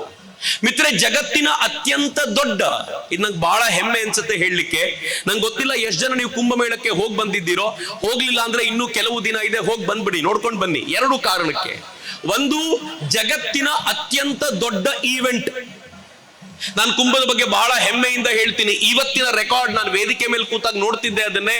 ಇವತ್ತಿಗೆ ಕುಂಭಮೇಳಕ್ಕೆ ಬಂದು ಹೋದವರ ಸಂಖ್ಯೆ 50 ಕೋಟಿ ಆಗಿದೆ. 50 ಕೋಟಿ ಜನ ಮತ್ತು 50 ಕೋಟಿ ಹಿಂದೂಗಳು ಬಂದು ಹೋಗಿದ್ದಾರೆ ಅಂತ. ಅದು ಬಹಳ ಹೆಮ್ಮೆಯ ಸಂಗತಿ ನನಗೆ. 50 ಕೋಟಿ ಹಿಂದೂಗಳು ಅಂತ ಹೆಮ್ಮೆಯಿಂದ ಯಾಕೆ ಹೇಳ್ಕೊಳ್ತೀನಿ ಗೊತ್ತಾ? ಈ ದೇಶದಲ್ಲಿ ಇರುವಂತ ಒಟ್ಟು ಹಿಂದೂಗಳ ಸಂಖ್ಯೆ ಒಂದು 70%, 72% ಇರಬಹುದು. ಈ 72% ಹಿಂದೂಗಳು ಅಂತಂದ್ರೆ ಹೆಚ್ಚು ಕಡಿಮೆ ಒಂದು 100 ಕೋಟಿ ಜನ ಹಿಂದೂಗಳಿರ್ಬೋದು. ಈ 100 ಕೋಟಿ ಜನ, 150 ಕೋಟಿ ಜನರಲ್ಲಿ 100 ಕೋಟಿ ಜನ ಇರಬಹುದು. 100 ಕೋಟಿ ಹಿಂದೂಗಳು ಅಂತಂದ್ರೆ ಅದರಲ್ಲಿ 50 ಕೋಟಿ ಜನ ಅಲ್ಲಿದ್ದಾರೆ ಅಂತಂದ್ರೆ ಹಿಂದೂಗಳ ಅರ್ಧದಷ್ಟು ಪಾಪ್ಯುಲೇಷನ್ ಪ್ರಯಾಗದ 70 ಕಿಲೋಮೀಟರ್ ರೇಂಜ್ ನಲ್ಲಿ ಕಳೆದ 1 ತಿಂಗಳಲ್ಲಿ ಇದೆ. ಆಲೋಚನೆ ಮಾಡ್ಲಿಕ್ಕೆ ಸಾಧ್ಯ ಇದೆಯಾ ನಿಮ್ಗೆ? ನಾನು ಮೌನಿ ಅಮಾವಾಸ್ಯೆ ದಿನ ಅಲ್ಲಿದ್ದೆ. ಮೌನಿ ಅಮಾವಾಸ್ಯೆ ದಿನ ಎಷ್ಟು ಜನ ಇದ್ರು ಗೊತ್ತಾ? ಇನ್ನು ಆಶ್ಚರ್ಯದ ಸಂಗತಿ ಇದು. ಈ ದೇಶದ ಒಬ್ಬ ಶ್ರೇಷ್ಠ ಸ್ವಾತಂತ್ರ್ಯ ಹೋರಾಟಗಾರ ಮಹಾಮನ ಪಂಡಿತ್ ಮದನ್ ಮೋಹನ್ ಮಾಲವೀಯರನ್ನ ಬ್ರಿಟಿಷ್ ಅಧಿಕಾರಿ ಕೇಳಿದ, ಅಯ್ಯೋ ಇಷ್ಟು ಜನರನ್ನು ಸೇರಿಸಬೇಕು ಅಂತಂದ್ರೆ ನೀವು ಬಹಳ ಖರ್ಚು ಮಾಡಿರ್ಬೇಕಲ್ಲ, ಬಹಳ ದುಡ್ಡು ಖರ್ಚು ಮಾಡಿರ್ಬೇಕಲ್ಲ, ಕರಪತ್ರ ಹಂಚಿರ್ಬೇಕು, ಆಟೋದಲ್ಲಿ ಪ್ರಚಾರ ಮಾಡಿರ್ಬೇಕು, ನಾವೆಲ್ಲ ಮಾಡ್ತೀವಲ್ಲ ಈಗ. ಅವತ್ತಿನ ದಿನಗಳಲ್ಲಿ ಏನೇನ್ ವ್ಯವಸ್ಥೆ ಇತ್ತೋ ಎಲ್ಲ ಬಳಸಿ ಊರೂರಿಂದ ಜನರನ್ನು ಕರ್ಕೊಂಡು ಬಂದಿರಬೇಕು, ನೀವು ಕ್ರೂಸರ್ ಅಲ್ಲಿ ಕರ್ಕೊಂಡು ಬಂದಿರಬೇಕು, ಟೆಂಪೋದಲ್ಲಿ ಕರ್ಕೊಂಡು ಬಂದಿರಬೇಕು, ಸಿಕ್ಕಾಪಟ್ಟೆ ಖರ್ಚು ಮಾಡಿರ್ಬೇಕು. ಅಂದ್ರೆ ಮಹಾಮನ ಮಾಲವೀಯರು ಹೇಳಿದ್ರು, ಮಾಡಿದೀವಿ, 2 ಪೈಸೆ ಖರ್ಚು ಮಾಡಿದೀವಿ ಅಂದ್ರಂತೆ. ಇವನಿಗೆ ಆಶ್ಚರ್ಯ ಆಯ್ತು. 2 ಪೈಸೆ ಹೇಗೆ ಅಂತಂದ್ರೆ ಅವ್ರು ತಮ್ಮ ಜೇಬಲ್ ಕೈ ಹಾಕಿದ್ರು, ಒಂದು ಪಾಕೆಟ್ ಕ್ಯಾಲೆಂಡರ್ ತೆಗೆದ್ರು. ಆ ಕ್ಯಾಲೆಂಡರ್ ನಲ್ಲಿ ಇಂಥ ದಿನ ಪೂರ್ಣ ಕುಂಭ ಅಥವಾ ಕುಂಭಮೇಳ ಇದೆ ಅಂತ ಆ ಕ್ಯಾಲೆಂಡರ್ ಅಲ್ಲಿ ಒಂದು ಬಂದಿದೆ, ಒಂದು ಸಾಲ ಅಷ್ಟೇ. ಯಾರ್ಯಾರು ಇದನ್ನ ನೋಡಿದಾರೋ ಎಲ್ಲರೂ ಕುಂಭಮೇಳಕ್ಕೆ ಅಂತ ಇಲ್ಲಿ ಬಂದು ಸ್ನಾನ ಮಾಡಿ ಹೋಗ್ತಾರೆ. ಹಿಂದೂಗಳು ಸೇರುವ ರೀತಿ ಅದು ಅಂತ. ಯಾಕೆ ತಲೆ ಕೆಡಿಸ್ಕೊಳ್ತೀರಿ? ನಮ್ಮನ್ನ ಯಾರು ಕರಿಬೇಕಾಗಿಲ್ಲ. ಈಗ ಧರ್ಮದ ರಕ್ಷಣೆಗೆ ಅಗತ್ಯ ಇದೆ ಅಂತ ಗೊತ್ತಾದ್ರೆ ಮನೆಯಿಂದ ಧಾವಿಸಿ ಬರಬಲ್ಲಂತ ಸಾಮರ್ಥ್ಯ ಇದೆಯಲ್ಲ, ಅದು ಹಿಂದುವಾಗಿ ಹುಟ್ಟಿರುವವನ ರಕ್ತಗತವಾಗಿರುವಂತ ಸಂಗತಿ. ನಾವು ಸುಮ್ಮನೆ ಅವನನ್ನು ಜಾಗೃತ ಸ್ಥಿತಿಯಲ್ಲಿ ಇಡಬೇಕಾಗಿರುವಂತ ಅಗತ್ಯ ಇದೆ ಅಷ್ಟೇ. ಈಗಂತ ಜಾಗೃತ ಸ್ಥಿತಿಯಲ್ಲಿ ಇಡಬೇಕಾಗಿರುವಂತ ಜರೂರತ್ತಿದೆ ಅನ್ನೋ ಕಾರಣಕ್ಕೋಸ್ಕರ ನಿಮ್ ಜೊತೆ ಮಾತನಾಡ್ತಿದ್ದೀನಿ. ನಾನು ಹೇಳೋ ಮಾತು ಸ್ವಲ್ಪ ಕಠಿಣ ಅಂತ ಅನಿಸ್ಬೋದು, ಆದ್ರೆ ನೀವು ತಿಳ್ಕೊಳ್ಬೇಕಾಗಿರುವಂತ ಅಗತ್ಯ ಇದೆ ಅಂತ ನಿಮ್ ಜೊತೆ ಹಂಚ್ಕೊಳ್ತಿದ್ದೀನಿ ಮಿತ್ರರೇ. ಈ ದೇಶದಲ್ಲಿ ಮತ್ತು ಜಗತ್ತಿನ ಅನೇಕ ಕಡೆ ಮುಸಲ್ಮಾನರನ್ನ ಸಹಿಸಿಕೊಳ್ಳಲಾಗದಂತ ಸ್ಥಿತಿ ತಲುಪುತ್ತಿದ್ದಾರೆ. ಯಾರಾದ್ರೂ ಮುಸಲ್ಮಾನರಿದ್ರೆ, ಪ್ರಜ್ಞಾವಂತ ಮುಸಲ್ಮಾನರಿದ್ರೆ ಇದನ್ನ ಕೇಳಿ. ನೀವು ಈ ಸರ್ಕಾರವನ್ನು ನಂಬ್ಕೊಂಡು ಕೂತ್ಕೊಳ್ಬೇಡಿ. ಸಿದ್ದರಾಮಯ್ಯನವರು ಮತ್ತು ಇವತ್ತಿನ ಈ ಕಾಂಗ್ರೆಸ್ ಸರ್ಕಾರ, ನಾನು ಯಾವುದೇ ಪಾರ್ಟಿಯ ವಿರೋಧಿ ಏನಲ್ಲ, ಆದ್ರೆ ಮುಸಲ್ಮಾನರನ್ನ ಪ್ರಪಾತಕ್ಕೆ ತಳ್ಳಲಿಕ್ಕೆ ಅಂತಾನೆ ಇರೋದು. ಯಾಕೆ ಅಂತ ನಾನು ಹೇಳ್ತೀನಿ. ಅವರಿಗೆ ಈಗ ಡೂ ಆರ್ ಡೈ ಸಿಚುಯೇಷನ್, ಈಗ ಮಾಡು ಇಲ್ಲವೇ ಮಡಿ ಅಂತ ಅವ್ರಿಗೆ ಅನ್ನಿಸ್ಬಿಟ್ಟಿದೆ. 2047 ವೇಳೆಗೆ ನಾವು ಗಜವಾಯೇ ಹಿಂದ್ ಮಾಡ್ಲಿಲ್ಲ ಅಂತಂದ್ರೆ ಇನ್ ಯಾವತ್ತಿಗೂ ಕೂಡ ಭಾರತವನ್ನ ವಶಪಡಿಸ್ಕೊಳ್ಳಿಕ್ ಸಾಧ್ಯ ಇಲ್ಲ ಅಂತ. ಇವರು ಭಾರತವನ್ನ ವಶಪಡಿಸ್ಕೊಳ್ಬೇಕು ಅಂತ ಯಾವತ್ತಿಂದ ಪ್ರಯತ್ನ ಪಡ್ತಿದ್ದಾರೆ ಗೊತ್ತಾ? ಕ್ರಿಸ್ತಶಕ 700ನೇ ಇಸ್ವಿನಿಂದ ಇವತ್ತಿನವರೆಗೂ ಇಡೀ ಭಾರತವನ್ನ ವಶಪಡಿಸ್ಕೊಳ್ಬೇಕು ಅಂತ ಪ್ರಯತ್ನ ಪಡ್ತಾನೇ ಇದ್ದಾರೆ. ಪ್ರತಿ ಬಾರಿ ಉಚ್ಚಾಯ ಸ್ಥಿತಿಗೆ ಹೋಗ್ತಾರೆ. ಈ ದೇಶದ ಯಾರೋ ಒಬ್ಬ ರಾಜ ಎದ್ದು ಬಂದು ಇವ್ರು ಬುಡ ಮೊಡವನ್ನ ಕಡಿತಾನೆ, ಎಲ್ಲ ಧರಾಶಾಹಿಯಾಗಿ ಕುಸಿದು ಬೀಳ್ತಾರೆ. ಮತ್ತೊಮ್ಮೆ ಹಿಂದೂ ಸಾಮ್ರಾಜ್ಯ ಎದ್ದು ನಿಲ್ಲುತ್ತೆ. ಈ ಬಾರಿ ಅನ್ಸಿದೆ ಅವರಿಗೆ, ಈ ಬಾರಿ ಏನಾದ್ರೂ ಮಾಡ್ಲೇಬೇಕು ಅಂತ. ಆದ್ರೆ ಪ್ರತಿ ಬಾರಿ ಇವರು ಹೇಗ್ ಮಾಡಿದ್ದಾರೆ ಗೊತ್ತಾ? ಮೊಘಲರು ಬಂದ್ರು, ಕಟ್ಟಿದ್ರು, ಶಿವಾಜಿ ಮಹಾರಾಜರು ಬಂದು ಅದನ್ನು ಕಡಿದು ಬಿಸಾಕಿದ್ರು. ದಕ್ಷಿಣ ಭಾರತದಲ್ಲಿ ಒಂದಷ್ಟು ಮುಸಲ ರಾಜರು ಬಂದ್ರು, ಅವ್ರು ಇಡೀ ದಕ್ಷಿಣ ಭಾರತವನ್ನ ಮುಸ್ಲಿಂ ಆಗಿ ಮಾಡ್ತೀವಿ ಎಂದ್ರು. ಇಬ್ಬರು ಹಕ್ಕಬುಕ್ಕರು ಎದ್ದು ನಿಂತರು ವಿದ್ಯಾರಣ್ಯರ ನೇತೃತ್ವದಲ್ಲಿ. ಇಡೀ ಹಿಂದೂ ಸಾಮ್ರಾಜ್ಯವನ್ನ ಕಟ್ಟಿ ದಕ್ಷಿಣ ಭಾರತವನ್ನು ಉಳಿಸಿಕೊಟ್ರು. ಉತ್ತರ ಭಾರತದಲ್ಲಿ ಸಿಖ್ಖರು ಬಂದರು. ಆ ಸಿಖ್ಖರು ಈ ದೇಶವನ್ನ ಹಿಂದೂ ಧರ್ಮೀಯರ ಕೈಯಲ್ಲಿ ಉಳಿಸಿಕೊಟ್ಟು ಹೋದ್ರು. ಈ ಭಾರತವನ್ನ ಪದೇ ಪದೇ ಉಳಿಸಿಕೊಡ್ತಿದ್ದಾರೆ. ಹೀಗಾಗಿ ಅವ್ರಿಗೆ ಅನ್ಸಿದೆ ಇದು ಫೈನಲ್ ಚಾನ್ಸ್ ಅಂತ. ಅವತ್ತು ಏನೇನ್ ಮಾಡಿದ್ರು ಇವತ್ತು ಅದನ್ನೇ ಮಾಡ್ತಿದ್ದಾರೆ. ನಮ್ಗೆ ಅರ್ಥ ಮಾಡ್ಕೊಳ್ಳಿಕ್ಕೆ ಸೋತು ಹೋಗ್ತಿದ್ದೀವಿ. ಅದಕ್ಕೆ ಸ್ವಲ್ಪ ಹೆಸರು ಚೇಂಜ್ ಮಾಡಿದ್ದಾರಷ್ಟೇ. ಅವತ್ತು ಈ ದೇಶದ ಹೆಣ್ಮಕ್ಕಳನ್ನ ಬಲಾತ್ಕಾರವಾಗಿ ಅಪಹರಿಸಿಕೊಂಡು ಹೋಗ್ತಿದ್ರು ಮಿತ್ರೆ, ಅಪಹರಿಸಿಕೊಂಡು ಹೋಗ್ತಾ ಇದ್ರು. ಯಾರಾದ್ರೂ ಇಲ್ಲಿ ರಾಜಸ್ಥಾನದ ಹುಡುಗರಿದ್ರೆ ಆ ರಾಜಸ್ಥಾನದ ಹುಡುಗರ ಮದುವೆ ನೋಡ್ಬೇಕು ನೀವು ಹೆಂಗಿರುತ್ತೆ ಅಂತ. ನಾನು ನೀವು ಮುಸಲ್ಮಾನರ ಆಕ್ರಮಣವನ್ನ ನೋಡಿದ್ದು ಬಹಳ ಕಡಿಮೆ, ನಮಗೇನು ಗೊತ್ತೇ ಇಲ್ಲ. ಉತ್ತರ ಭಾರತಕ್ಕೆ ಹೋಗಬೇಕು, ಅವರು ಮುಸಲ್ಮಾನರ ಆಕ್ರಮಣವನ್ನು ನೋಡಿದ್ದಾರೆ. ಹೀಗಾಗಿ ನಾವು ಬೆಳಗ್ಗೆ ಎದ್ರೆ ಗುಡ್ ಮಾರ್ನಿಂಗ್ ಹೇಳ್ತೀವಿ, ಯಾಕೆಂದ್ರೆ ನಮಗೆ ಮುಸಲ್ಮಾನರ ಆಕ್ರಮಣವೇ ಗೊತ್ತಿಲ್ಲ. ಅವ್ರು ಇವತ್ತಿಗೂ ಗುಡ್ ಮಾರ್ನಿಂಗ್ ಹೇಳೋದಿಲ್ಲ. ಇಂಗ್ಲಿಷ್ ಬರುವಂತ ವ್ಯಕ್ತಿಯೂ ಕೂಡ ಎದುರಿಗೆ ಯಾರು ಸಿಕ್ಕಿದ್ರು ಜೈರಾಮ್ಜಿ ಕಿ ಅಂತಾನೆ, ಜೈ ಶ್ರೀರಾಮ್ ಅಂತಾನೆ. ಈಗೀಗ ನಮ್ಗೆ ಬಂದಿದೆ ರಾಮ ಮಂದಿರ ಆದ ನಂತರ ನಾವು ಜೈ ಶ್ರೀರಾಮ್ ಹೇಳಲಿಕ್ಕೆ ಶುರು ಮಾಡಿದ್ದೀವಿ. ಮೊದಲು ಯಾರ್ದಾದ್ರೂ ಮನೆಗೆ ಹೋದ್ರೆ ಅವ್ರ ಮಕ್ಕಳಿಗೆ ಜೈ ಶ್ರೀರಾಮ್ ಅಂದ್ರೆ ಮಕ್ಕಳು ನಾಚ್ಕೊಳ್ತಿದ್ವು. ಟಾಟಾ ಹೇಳ್ಬೇಕಲ್ವಾ, ಜೈ ಶ್ರೀರಾಮ್ ಅಂತ ಹೇಳ್ತಿದ್ದಾರೆ ಅಂಕಲ್ಲು ಅಂತಿದ್ರು. ಈಗ ಹಂಗಿಲ್ಲ. ಜೈ ಶ್ರೀರಾಮ್ ಅಂದ್ರೆ ಮಕ್ಕಳು ಜೈ ಶ್ರೀರಾಮ್ ಅಂತ ಹೇಳುವಂತ ಒಂದು ಒಳ್ಳೆಯ ವಾತಾವರಣ ನಿರ್ಮಾಣಗೊಂಡಿದೆ. ಆದ್ರೆ ಉತ್ತರ ಭಾರತದಲ್ಲಿ ಯಾಕೆ ಹೀಗೆ ಹೇಳ್ತಾರೆ ಗೊತ್ತೇನು? ಅವರು ನಿರಂತರವಾದ ಇವರ ಆಕ್ರಮಣವನ್ನು ನೋಡಿದ್ದಾರೆ. ರಾಜಸ್ಥಾನದ ಮದುವೆಗಳನ್ನು ನೀವು ನೋಡಬೇಕು, ಈಗಲೂ ಹಾಗೆ ಮಾಡ್ತಾರೆ. ಹೇಗ್ ಮಾಡ್ತಾರೆ ಗೊತ್ತಾ? ಮದುವೆಗೆ ಹುಡುಗ ಬರ್ತಾನೆ, ಹುಡುಗನ ತಂಡ ಬರುತ್ತೆ, ಊರಿನ ಆಚೆ ಆ ಹುಡುಗನ ಟೀಮ್ ಇಟ್ಟಿರ್ತಾರೆ. ಹುಡುಗ ಒಬ್ಬನೇ ಮದುವೆಗೆ ಬರುತ್ತೆ. ಇಡೀ ಹುಡುಗರ ಪಾಳಯದಿಂದ ಗಂಡು ಪಿಂಡ ಒಂದೇ ಮದುವೆ ಹುಡುಗ ಮಾತ್ರ, ಇನ್ಯಾರು ಬರಲ್ಲ. ನೋಡಿದೀನ್ರಿ, ಗಾಬರಿ ನನಗೆ ನೋಡಿ. ಸುತ್ತಲೂ ಹೆಣ್ಮಕ್ಳು, ಮಧ್ಯ ಹುಡುಗ ಒಬ್ಬ ಕೂತಿರ್ತಾನೆ. ಅವನು ಹೆಂಗ್ ಕೂತಿರ್ತಾನೆ ಅಂದ್ರೆ ಯುದ್ಧಕ್ಕೆ ಬಂದಿದ್ದಾನೆ ಅಂತ, ಮದುವೆ ಅಂತ ಅನ್ಸೋದೇ ಇಲ್ಲ ನಿಮಗೆ. ಮುಖ ಸುಂಡ್ರಿಸ್ಕೊಂಡು ಕೂತಿರ್ತಾನೆ. ಅಕ್ಕಪಕ್ಕದ ಹೆಣ್ಮಕ್ಳು ತಮಾಷೆ ಮಾಡ್ತಿರ್ತಾರೆ, ನಗುವಂಗಿಲ್ಲ ಅವನು. ನಕ್ಕಿದ್ರೆ ಅವ್ರು ಆಡ್ಕೊಳ್ತಾರೆ, ನಿನಗೆ ಹುಡುಗನಿಗೆ ಕೊಟ್ಟಿದ್ದಾರೆ ಅಂದ್ರೆ ಯಾವ್ದೋ ಹುಡುಗಿ ಜೊತೆ ಮದುವೆ ಮಾಡಿಸ್ತಿದ್ದಾರಲ್ಲ ಅಂತ ಆಡ್ಕೊಳ್ತಾರೆ. ಹಿಂಗಾಗಿ ಬಲವಾಗಿ ಕೂತಿರ್ಬೇಕು ಅವನು. ಹೋಗಬೇಕಾದ್ರೆ ಹೆಂಗ್ ಕರ್ಕೊಂಡು ಹೋಗ್ತಾನೆ ಗೊತ್ತಾ? ಅವಳು ಕೈ ಹಿಡ್ಕೊಳ್ತಾನೆ, ಬಲಗೈಯಲ್ಲಿ ಒಂದು ಕತ್ತಿ ಹಿಡ್ಕೊಂಡು ಕರ್ಕೊಂಡು ಹೋಗ್ತಾನೆ. ನಾನು ಕೇಳಿದೆ ಅವನಿಗೆ, ಯುದ್ಧಕ್ಕೆ ಬಂದಿದ್ಯೋ ಮದುವೆಗೆ ಬಂದಿದ್ಯೋ, ಏನ್ ಕತೆ ನಿಂದು? ಆಮೇಲೆ ಹಿಸ್ಟ್ರಿ ತೆಗೆದ್ಮೇಲೆ ಗೊತ್ತಾಯ್ತು, ಮದುವೆ ಇದೆ ಅಂತ ಗೊತ್ತಾದ್ರೆ ಮುಸಲ್ಮಾನ್ ರಾಜರ ಪರವಾಗಿರುವಂತವ್ರು ಬಂದು ಆ ಹೆಣ್ಣನ್ನ, ಇನ್ನೂ ಮದುವೆ ಆಗದೆ ವರ್ಜಿನ್ ಆಗಿರುವಂತ ಹೆಣ್ಣನ್ನ ಅಪಹರಿಸಿಕೊಂಡು ಹೋಗಿ ಅವಳನ್ನ ರಾಜನಿಗೆ ಕೊಡುಗೆಯಾಗಿ ಕೊಡ್ತಿದ್ರು. ಇಲ್ಲದೆ ಹೋದ್ರೆ ಉಳಿದ ಯಾರಾದ್ರೂ ಸೈನಿಕರು ಅವಳನ್ನು ಭೋಗಿಸ್ತಾ ಇದ್ರು. ಅದಕ್ಕೆ ಮದುವೆ ಆಗ್ತಿದೆ ಅಂತ ಗೊತ್ತಾಗದೇ ಇರೋ ರೀತಿ ಹುಡುಗ ಒಬ್ಬನೇ ಬಂದು ಅವಳನ್ನು ಮದುವೆ ಆಗಿ ಸೈನಿಕರು ಬಂದ್ರೆ ರಕ್ಷಣೆ ಮಾಡ್ತೀನಿ ಅಂತ ಕತ್ತಿ ಹಿಡ್ಕೊಂಡು ಅವಳನ್ನು ಕಾಪಾಡಬೇಕಾದ ಸ್ಥಿತಿ ಇತ್ತು. ಇವತ್ತಿಗೂ ಆ ಸಂಪ್ರದಾಯ ಉಳಿಸ್ಕೊಂಡು ಬಂದಿದ್ದಾರೆ. ಈಗ ಅದನ್ನೇ ಸ್ವಲ್ಪ ಬದಲಾಯಿಸಿದ್ದಾರಷ್ಟೇ ಅವರು. ಅದಕ್ಕೆ ಇವರು ಲವ್ ಜಿಹಾದ್ ಅಂತ ಹೆಸರು ಕೊಟ್ಟಿದ್ದಾರಷ್ಟೇ. ಪ್ರೇಮ ಪ್ರಕರಣ ಅಂತ ಹೇಳ್ತಾರೆ. ಅವರು ಬಲಾತ್ಕಾರವೇ, ಆದರೆ ಪ್ರೇಮ ಪ್ರಕರಣ. ನೀವು ಉತ್ತರ ಭಾರತದಲ್ಲಿ ನೋಡಬೇಕು, ಮುಸಲ್ಮಾನ್ ಹೆಸರಿಟ್ಕೊಂಡ್ರೆ ಹಿಂದೂ ಹೆಣ್ಮಕ್ಳು ಅವ್ರ ಹತ್ರಕ್ಕೂ ಹೋಗೋದಿಲ್ಲ ಅಂತ ಗೊತ್ತಾದ ನಂತರ ಅವರು ತಮ್ಮ ಹೆಸರುಗಳನ್ನ ಹಿಂದೂ ಹೆಸರಾಗಿ ಪರಿವರ್ತಿಸಿಕೊಂಡು ಹಿಂದೂ ಹೆಣ್ಮಕ್ಳನ್ನ ಅವರು ನಿಧಾನವಾಗಿ ತಮ್ಮ ಬುಟ್ಟಿಗೆ ಬೀಳಿಸ್ಕೊಂಡು ಆಮೇಲೆ ಅವ್ರಿಗೆ ಹೇಳ್ತಾರೆ, ಏನ್ ಮಾಡೋದು, ನಾನು ಮುಸಲ್ಮಾನ್ ಅಂತ ಗೊತ್ತಿದ್ರೆ ನೀನು ಬರ್ತಿರ್ಲಿಲ್ಲ ಅಂತ ನನ್ನ ಹೆಸರು ನಿಂಗೆ ಇಟ್ಕೊಂಡಿದ್ದೀನಿ, ದಯಮಾಡಿ ಕ್ಷಮಿಸು, ನೀನು ಹೇಳಿದ್ದು ಕೇಳ್ತೀನಿ ಅಂತ ಮದುವೆ ಆಗಿ ಆಕೆಯನ್ನ ವೇಶ್ಯಾವಾಟಿಕೆಗೆ ತಳ್ಳೋದು, ಇಲ್ಲವೋ ಐಸಿಸ್ಗೆ ಮಾರುವಂತ ಹೀನ ಕೃತ್ಯ ನಡೀತಾ ಇದೆಯಲ್ಲ ಮಿತ್ರ. ಅವತ್ತಿನ ಘಟನೆ ಇವತ್ತಿಗೂ ನಡೆಯುತ್ತೆ. ಅವತ್ತು ಹಿಂದೂಗಳ ಮೇಲೆ ಜಜಿಯಾ ಹೇರಲಾಗ್ತಿತ್ತು. ಜಜಿಯಾ ಅಂದ್ರೆ ಏನ್ ಗೊತ್ತಾ? ಹಿಂದೂಗಳಾಗಿರೋದಕ್ಕೆ ಟ್ಯಾಕ್ಸ್ ಕಟ್ಟಬೇಕಾಗಿತ್ತು.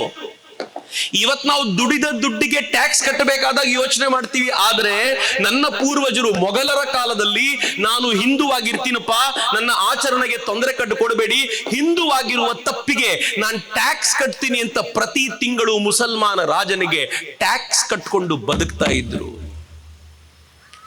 ಇವತ್ತಿಗೆ ಟ್ಯಾಕ್ಸ್ ಕಟ್ತಾರೆ, ಆದರೆ ಬೇರೆ ರೀತಿಯಲ್ಲಿ ಕಟ್ತಾರೆ. ವಕ್ಫ್ ಆಕ್ಟ್ ಬಂದ ನಂತರ ಮುಸಲ್ಮಾನರಿಗೆ ಯಾವ ಪರಿ ಫ್ರೀಡಮ್ ಕೊಡ್ಲಾಯ್ತು ಅಂತಂದ್ರೆ, ಈ ಜಾಗವನ್ನು ನೋಡಿದ ಯಾರೋ ಒಬ್ಬ ಮೌಲ್ವಿ, ಈ ಜಾಗ ಒಂದು ಕಾಲದಲ್ಲಿ ಮುಸಲ್ಮಾನರಿಗೆ ಸೇರಿತ್ತು, ನವಾಬರ ಕಾಲದಲ್ಲಿ ಈ ಜಾಗದಲ್ಲಿ ಮುಸಲ್ಮಾನರದೊಂದು ಅಂಗಡಿ ಇತ್ತು, ಹೀಗಾಗಿ ಈ ಜಾಗ ನಮ್ದು ಅಂತಂದ್ರೆ ನೀವೇನು ಮಾಡುವಂತಿಲ್ಲ. ಆಮೇಲೆ ನೀವು ಫೈಟ್ ಮಾಡಬಹುದು. ಯಾರ ಜೊತೆ ಫೈಟ್ ಮಾಡ್ಬೇಕು ಗೊತ್ತಾ? ಅವ್ರದ್ದೊಂದು ಟ್ರಿಬ್ಯುನಲ್ ಇದೆ, ವಕ್ಫ್ನದ್ದೇ ಒಂದು ಟ್ರಿಬ್ಯುನಲ್. ಆ ಟ್ರಿಬ್ಯುನಲ್ 3 ಅಕ್ಷರ ಗೊತ್ತಿಲ್ಲದೆ ವ್ಯಕ್ತಿ ಕೂತಿರ್ತಾರೆ. ಅವರುಗಳ ಎದುರುಗಡೆ ನೀವು ಡಾಕ್ಯುಮೆಂಟ್ ಕೊಡಬೇಕು. ಇಲ್ಲಪ್ಪ, ಕಳೆದ 50 ವರ್ಷಗಳಿಂದ ಇದು ನಮ್ದು. ಅವನು ಹೇಳ್ತಾನೆ 50 ವರ್ಷಗಳ ಹಿಂದೆ ನಮ್ದಿತ್ತಲ್ಲ, ಕೊಡಿ ನಮ್ಗೆ. ಸುಪ್ರೀಂ ಕೋರ್ಟ್ ಕೂಡ ವಕ್ಫ್ ಟ್ರಿಬ್ಯುನಲ್ ಏನಾದ್ರೂ ಹೇಳಿದ್ರೆ ಅದಕ್ಕೆ ಪ್ರತಿಯಾಗಿ ಏನು ಹೇಳುವಂತಿಲ್ಲ. ಹಂಗಂತ ಕಾಂಗ್ರೆಸ್ ಗವರ್ಮೆಂಟ್ ಅವರಿಗಿದ್ದಾಗ ಆಕ್ಟ್ ಮಾಡಿ ಕೊಡ್ತು. ಸಾವಿರಾರು ಹೆಕ್ಟೇರ್ ಭೂಮಿ, ನಾನು ಲಕ್ಷಾಂತರ ಹೆಕ್ಟೇರ್ ಅನ್ನೋದನ್ನು ಸ್ವಲ್ಪ ಮಿನಿಮೈಸ್ ಮಾಡ್ತೀನಿ, ತಪ್ಪು ಅಂತ ತಿಳ್ಕೊಳ್ಬಾರ್ದು ಅಂತ. ಸಾವಿರಾರು ಹೆಕ್ಟೇರ್ ಭೂಮಿಗಳನ್ನ ಈ ನಾಡಿನಲ್ಲಿ, ಸಾವಿರಾರು ಎಕರೆ ಭೂಮಿಗಳನ್ನ ಈ ನಾಡಿನಲ್ಲಿ ತಮ್ಮದಾಗಿಸ್ಕೊಂಡು ಕೂತಿರೋರು ಆ ಮುಸಲ್ಮಾನರು. ಅವತ್ತು ಜಜಿಯಾ ಕಟ್ತಾ ಇದ್ವಿ, ಇವತ್ತು ಇದನ್ನು ಕಟ್ಟುವಂತ ಸ್ಥಿತಿ ನಮಗಿದೆ. ಅವತ್ತು ನವಾಬರ ತರ ಅವ್ರು ಬದುಕ್ತಾ ಇದ್ರು. ಅವತ್ತು ಇಡೀ ದೇಶದಲ್ಲಿ ಅವ್ರು ನಡೀತಾ ಇರಬೇಕಾದ್ರೆ ಯಾರು ಮಾತನಾಡುವಂತಿರ್ಲಿಲ್ಲ. ಇವತ್ತು ರಸ್ತೆಯಲ್ಲಿ ಕೂತ್ಕೊಂಡು ನಮಾಜ್ ಮಾಡಿದರೆ ಯಾರು ಕೇಳುವಂತಿಲ್ಲ ರೀ. ಒಬ್ಬ ಗಂಡು ಮುಖ್ಯಮಂತ್ರಿ ಇದ್ದಾರೆ ಉತ್ತರ ಪ್ರದೇಶದಲ್ಲಿ. ಅವ್ರು ಹೇಳಿದ್ದಾರೆ, ನೀವು ಮಾಡಿದ್ರೆ ರೋಡಲ್ಲಿ ನಮ್ಮವ್ರು ಹನುಮಾನ್ ಚಾಲೀಸ ಓದೋದನ್ನ ನಾನು ತಡಿಲಿಕ್ಕಾಗೋದಿಲ್ಲ, ಹಿಂಗಾಗಿ ಅವ್ರು ಮಾಡಬಾರ್ದು ಅಂದ್ರೆ ನೀವು ಸೈಡಿಗೆ ಹೋಗ್ಬೇಕು, ನೀವು ಮಾಡಬಾರ್ದು. ನೀವು ನಿಮ್ಮ ಜಾಗ ಎಲ್ಲಿದೆಯೋ ಅಲ್ಲಿ ಮಾಡಿ. ಅವರು ಪ್ರಾರ್ಥನೆ ಮಂದಿರದಲ್ಲಿ ಮಾಡ್ಕೊಳ್ಳಿ, ನೀವು ನಮಾಜ್ ನಿಮ್ಮ ಮಸೀದಿಯಲ್ಲಿ ಮಾಡ್ಕೊಳ್ಳಿ. ಅಕಸ್ಮಾತ್ ನಿಮಗೆ ಮಸೀದಿಯಲ್ಲಿ ಜಾಗ ಸಾಕಾಗ್ಲಿಲ್ಲ ಅಂದ್ರೆ 2 ಶಿಫ್ಟ್ ಅಲ್ಲಿ ಮಾಡಿ. 1 ಶಿಫ್ಟ್ ಮುಗಿಲಿ, 2ನೇ ಶಿಫ್ಟ್ ಬಂದು ಇನ್ನೊಬ್ರು ಮಾಡೋಗಿ, ಅಷ್ಟೇ, ಅದರಲ್ಲಿ ಏನಿದೆ ಅಂತ ಬಹಳ ಸರಳವಾಗಿ ಹೇಳಿದ್ರು. ಹೀಗಾಗಿ ಉತ್ತರ ಪ್ರದೇಶದಲ್ಲಿ ಎಲ್ಲಿ ಹೆಚ್ಚು ಕಡಿಮೆ 27-28 ಕೋಟಿ ಜನ ಇದ್ದಾರೋ ಅದರಲ್ಲಿ ಹೆಚ್ಚು ಕಡಿಮೆ 18-20%, 20-25% ಮುಸಲ್ಮಾನರ ಇದ್ದಾರೋ ಅಲ್ಲಿ ರಸ್ತೆಯಲ್ಲಿ ನಮಾಜಿಲ್ಲ. ಆದ್ರೆ ಕರ್ನಾಟಕ ಹೆಂಗ್ ಕಟ್ಟಿದೀವಿ ನಾವು? ಮೈಸೂರಿನಲ್ಲಿ ಒಂದು ಫೇಸ್ಬುಕ್ ಪೋಸ್ಟ್ ನಲ್ಲಿ ತಲೆಗೆ ಟೋಪಿ ಹಾಕೊಂಡಿರುವಂತ 3 ರಾಜಕಾರಣಿಗಳನ್ನ ತೋರಿಸಿದ್ರು ಅನ್ನೋ ಕಾರಣಕ್ಕೋಸ್ಕರ ಒಬ್ಬನನ್ನ ಬಂಧಿಸಲಾಯ್ತು. ಪೊಲೀಸ್ ಸ್ಟೇಷನ್ ಮೇಲೆ ಅಟ್ಯಾಕ್ ಮಾಡಲಾಯ್ತು. ಅಟ್ಯಾಕ್ ಮಾಡಿದ್ರೆ ಏನ್ ಹೇಳ್ತಾರೆ ಗೊತ್ತಾ ಮಂತ್ರಿಗಳು? ನಾಚಿಕೆ ಆಗಬೇಕ್ರಿ. ನಂಗೆ ಬಹಳ ಅಸಹ್ಯ ಅನ್ಸುತ್ತೆ ಕೇಳಬೇಕಾದ್ರೆ. ನಿಮಗೆ ಅದನ್ನ ಕಂಟ್ರೋಲ್ ಮಾಡುವ ತಾಕತ್ತಿದ್ರೆ ಕಂಟ್ರೋಲ್ ಮಾಡಬೇಕು. ಕಂಟ್ರೋಲ್ ಮಾಡ್ಲಿಕ್ಕೆ ಆಗ್ಲಿಲ್ಲ ಅಂತಂದ್ರೆ ನಮ್ಮ ಹತ್ರ ಆಗ್ತಾ ಇಲ್ಲ ಅಂತ ಕೈ ಮುಗಿಬೇಕು, ನಾವು ನೋಡ್ಕೋತೀವಿ. ಏನ್ ಹೇಳ್ತಾರೆ ಗೊತ್ತಾ? RSS ನವರು ಮುಸಲ್ಮಾನರ ವೇಷ ಹಾಕೊಂಡು ಬಂದು ಅಟ್ಯಾಕ್ ಮಾಡಿದ್ದಾರೆ. ವಾ ವಾ ವಾ ವಾ ವಾ, ನಮ್ ಬೆನ್ ನಾವೇ ತಟ್ಕೋಬೇಕು. ಎಲ್ಲಿವರೆಗೂ ಇತ್ತು ಈ ಸರ್ಕಾರ? ಈ ಸರ್ಕಾರ ಅಧಿಕಾರಕ್ಕೆ ಬಂದ ತಕ್ಷಣ ಹೇಳ್ತು ನವಾಬರ ಅಧಿಕಾರ ಹೀಗೆ ಇತ್ತು, ಮುಸಲ್ಮಾನರ ಸರ್ಕಾರ ಇದು ಅಲ್ಲಾಹುವಿನ ಸರ್ಕಾರ, ಯಾಕೆಂದ್ರೆ ಅವರು ವೋಟ್ ಹಾಕಿ ತಗೊಂಡ್ ಬಂದಿದ್ದು ಅಂತ ಹೇಳ್ತು. ನಾನು ಈ ಮಾತನ್ನ ಒಂದು ಟಿವಿ ಚಾನೆಲ್ ಅವ್ರು ಬಂದು ನಿಂತ್ಕೊಂಡ್ರು ನನ್ನ ಹತ್ರ. ಕಾರವಾರದಲ್ಲಿ ನಡೆದ ಘಟನೆ. ಒಂದು 5-6 ಟಿವಿ ಚಾನೆಲ್ನವರು ಅವ್ರು ನಿಂತಾಗ ನಾನು ಹೇಳಿದೆ, ಏನಪ್ಪಾ ಇದರಲ್ಲಿ ಏನು ವಿಶೇಷ ನನಗೆ ಅನ್ಸಲ್ಲ, ಯಾಕೆ ಅನ್ಸೋದಿಲ್ಲ ಅಂತಂದ್ರೆ ಇದು ಮುಸಲ್ಮಾನರ ಸರ್ಕಾರ ಅಂತ ಹೇಳಿ ಆಗಿದೆಯಲ್ಲ ಅಂತ ಹೇಳಿದ್ದಕ್ಕೆ ಅಲ್ಲಿನ ಪೊಲೀಸರು ನನ್ನ ಮೇಲೆ ಒಂದು ಸುಮೋಟೋ ಕೇಸ್ ಹಾಕಿದ್ರು. ಕೊಟ್ರೆ FIR ತೆಗೆದುಕೊಳ್ಳದ ಪೊಲೀಸರು ನಾನು ಟಿವಿ ಚಾನೆಲ್ಗೆ ಮಾತನಾಡಿರುವಂತ ಒಂದು ಸಂಗತಿಯ ಮೇಲೆ ಒಂದು FIR ಮಾಡಿ, ಸುಮೋಟೋ FIR ಮಾಡಿ ನನಗೆ ಕೋರ್ಟಿಗೆ ಬರುವಂತೆ ಕೇಳ್ಕೊಂಡ್ರು. ನನಗೆ ಬಹಳ ಆಶ್ಚರ್ಯ ಅನ್ಸುತ್ತೆ. ಕರ್ನಾಟಕವನ್ನ ಹೇಗೆ ಕಟ್ಟಿದ್ದೀವಿ? ಒಂದು ಕಡೆ ಉತ್ತರ ಪ್ರದೇಶ ಹಾಗೆ ಬಲವಾಗಿ ನಿಲ್ತಾ ಇದೆ, ಮತ್ತೊಂದು ಕಡೆ ಅಸ್ಸಾಂ ಹಾಗೆ ಬಲವಾಗಿ ನಿಲ್ತಾ ಇದೆ. ಆದ್ರೆ ಕರ್ನಾಟಕ ಹೇಗೆ ಹೋಗಿದೆ? ನಾನು ಯಾಕೆ ಮುಸಲ್ಮಾನರಿಗೆ ಎಚ್ಚರಿಕೆಯಿಂದಿರಿ ಅಂತ ಹೇಳ್ತಿದ್ದೀನಿ ಅಂತಂದ್ರೆ, ಇಡೀ ಜಗತ್ತಿನಿಂದ ಮುಸಲ್ಮಾನರನ್ನ ಅವರವರ ರಾಷ್ಟ್ರದಿಂದ ಓಡಿಸಲಾಗ್ತಾ ಇದೆ. ಅಮೆರಿಕಾದಲ್ಲಿ ಟ್ರಂಪ್ ಅಧಿಕಾರಕ್ಕೆ ಬಂದ ತಕ್ಷಣ ಹೇಳಿದ್ದಾನೆ, ಯಾರ್ಯಾರು ಇಲ್ಲೀಗಲ್ ಆಗಿ ಎಂಟರ್ ಮಾಡಿದ್ದೀರೋ ಎಲ್ರನ್ನು ಒದ್ದು ಹೊರಗೆ ಹಾಕಲಾಗುತ್ತೆ, ರೆಡಿಯಾಗಿರಿ ಅಂತ ಹೊರಗೆ ಹಾಕೋದಕ್ಕೆ ಕೆಲಸ ಶುರುವಾಗೋಗಿದೆ ಅಲ್ಲಿ. ಜರ್ಮನಿ ಹೇಳಿದೆ, ಇಲ್ಲೀಗಲ್ ಆಗಿ ಎಂಟರ್ ಆಗಿರೋನ್ನ ಹೊರಗೆ ಹಾಕ್ತೀವಿ. ಭಾರತದಿಂದ ಯಾರ್ಯಾರು ಇಲ್ಲೀಗಲ್ ಆಗಿ ಅಮೆರಿಕಕ್ಕೆ ಹೋಗಿದ್ರು, ಟ್ರಂಪ್ ಹೇಳಿದ ಭಾರತದಿಂದ ಯಾರ್ಯಾರು ಬಂದಿದ್ದಾರೋ ಹೊರಗೆ ಹಾಕ್ತೀವಿ. ಭಾರತ ಹೇಳ್ತು ದಯಮಾಡಿ ಕಳಿಸಿ. ಯಾಕೆಂದ್ರೆ ಇಲ್ಲಿಂದ ಇಲ್ಲಿ ಎಂಟರ್ ಆಗಿರೋರ್ನ ಹೊರಗೆ ಹಾಕ್ಲಿಕ್ಕೆ ಇದೊಂದು ಒಳ್ಳೆ ಮಾರ್ಗದರ್ಶನ ಆಗುತ್ತೆ ನಮಗೆ. ಈ ನೆಪದಲ್ಲಿ ಇಲ್ಲಿಂದ ಆಚೆ ತರ್ತೀವಿ ನಾವು ಅಂತ ಈಗ ಭಾರತ ರೆಡಿಯಾಗಿ ಕೂತಿದೆ. ಯಾರ್ಯಾರು ಬಾಂಗ್ಲಾದೇಶದಿಂದ ಒಳಗೆ ಬಂದಿದ್ರು ಅವ್ರನ್ನೆಲ್ಲ ಹೊರಗೆ ದಬ್ಬುವಂತ ಕೆಲಸ ಶುರುವಾಗಿದೆ. ಹೀಗಾಗಿ ಅವರಿಗೆ ಅನ್ಸಿದೆ ಇದು ಫೈನಲ್ ವಾರ್, ಈ ಯುದ್ಧವನ್ನ ಸರಿಯಾಗಿ ಮಾಡ್ಲಿಲ್ಲ ಅಂತಂದ್ರೆ ಉಳಿಸ್ಕೊಳ್ಲಿಕ್ಕೆ ಸಾಧ್ಯ ಇಲ್ಲ ಅಂತ ಅವರಿಗೊಂದು ಗೊತ್ತಾಗಿದೆ ಅಂತ. ಮಿತ್ರ, ಈ ಯುದ್ಧವನ್ನ ಬರೀ ಮುಸಲ್ಮಾನರು ಅಂತ ನಾನು ಹೇಳೋದಿಲ್ಲ. ಈ ದೇಶದಲ್ಲಿ ಮುಸಲ್ಮಾನರ ಹೆಗಲ ಮೇಲೆ ಬಂದೂಕಿಟ್ಟು ಗುಂಡು ಚಲಾಯಿಸ್ತಾ ಇರೋರೇ ಬೇರೆ. ನಮ್ಮ ಕಣ್ಣೆದುರುಗಡೆ ಮುಸಲ್ಮಾನರು ಕಾಣ್ತಾರೆ, ಅವ್ರ ದುರದೃಷ್ಟ ಪಾಪ. ನಾನು ಪಾಪ ಅಂತ ಅವ್ರಿಗೆ ಹೇಳ್ತೀನಿ. ಯಾಕೆ ಅಂತಂದ್ರೆ ಅವರಿಗೆ ಗೊತ್ತೇ ಆಗ್ತಾ ಇಲ್ಲ ಅವ್ರ ಹೆಗಲ ಮೇಲೆ ಯಾರೋ ಗುಂಡಿಟ್ಟು ಬಂದೂಕಿಟ್ಟು ಹೊಡಿತಾ ಇದ್ದಾರೆ ಅಂತ. ಏಟು ಬೀಳ್ತಿರೋದು ಮಾತ್ರ ಅವ್ರಿಗೇನೆ. ಆದ್ರೆ ಯಾರು ಬಂದೂಕಿಟ್ಟಿದ್ದಾರೆ ಗೊತ್ತಾ? ಈ ನಾಡಿನ ಲೆಫ್ಟಿಸ್ಟ್ಗಳು, ಈ ನಾಡಿನ ವೋಕಿಸಂನ ಮೂಲಕ ಈ ನಾಡನ್ನ ಧ್ವಂಸಗೊಳಿಸಬೇಕು, ಇಲ್ಲಿನ ಕಲ್ಚರ್ನ ನಾಶಪಡಿಸಬೇಕು ಅಂತ ಯಾರ್ಯಾರಿದ್ದಾರೋ ಅವರು ಸ್ಪಷ್ಟವಾಗಿ ಈ ದೇಶವನ್ನ ಧ್ವಂಸಗೊಳಿಸ್ಲಿಕ್ಕೆ ಮುಸಲ್ಮಾನರನ್ನ ಬಳಸ್ಕೊಳ್ತಿದ್ದಾರೆ. ಮಿತ್ರ, ಸುಮ್ಮನೆ ಒಂದು ಸಂಗತಿ ಹೇಳ್ತೀನಿ ನಿಮ್ಗೆ, ಸ್ವಲ್ಪ ಗಂಭೀರ ಅನಿಸ್ಬೋದು, ಆದ್ರೆ ಕೇಳಿ, ಮನಸ್ಸಿನಲ್ಲಿ ಇಟ್ಕೊಳ್ಳಿ. ನಾನು ಕಳೆದ 3-4 ತಿಂಗಳಿಂದ ಇದ್ರ ಬಗ್ಗೆ ತುಂಬಾ ಮಾತನಾಡ್ತಿದ್ದೆ. ಇವತ್ತು ನನಗೆ ಬಹಳ ಹೆಮ್ಮೆ ಅನ್ನಿಸ್ತಾ ಇದೆ. ಏನೇನ್ ಮಾತನಾಡಿದ್ವು ಅದು ಸಂಪೂರ್ಣವಾಗಿ ಧ್ವಂಸಗೊಳ್ಳುವಂತ ಹಂತಕ್ಕೆ ಬಂದಿದೆ. ಅಮೆರಿಕಾದ USAID ಅಂತ ಒಂದಿದೆ. ಯುನೈಟೆಡ್ ಸ್ಟೇಟ್ಸ್ ನ ಜಗತ್ತಿನ ಡೆವಲಪ್ಮೆಂಟ್ಗೆ ಅಂತ ಕೊಡುವಂತ ಹಣವನ್ನ USAID ಅಂತ ಕರೀತಾರೆ. ಇವ್ರು ಯಾರಿಗೆ ಕೊಡ್ತಾರೆ ಗೊತ್ತಾ? USAID ಅನ್ನ ಯಾವ ದೇಶದಲ್ಲಿ ತಮಗೆ ಆಗದೇ ಇರುವಂತ ರಾಜ ಇದ್ದಾನೋ, ರಾಜಕಾರಣಿ ಇದ್ದಾನೋ, ಅವನನ್ನು ತೆಗೆದು ತಮಗೆ ಬೇಕಾಗಿರುವಂತ ಕೈಗೊಂಬೆಯನ್ನ ಕೂರಿಸ್ಲಿಕ್ಕೆ ಅಂತ ಆಯಾ ದೇಶಗಳಿಗೆ ಹಣ ಪಂಪ್ ಮಾಡ್ತಾರೆ.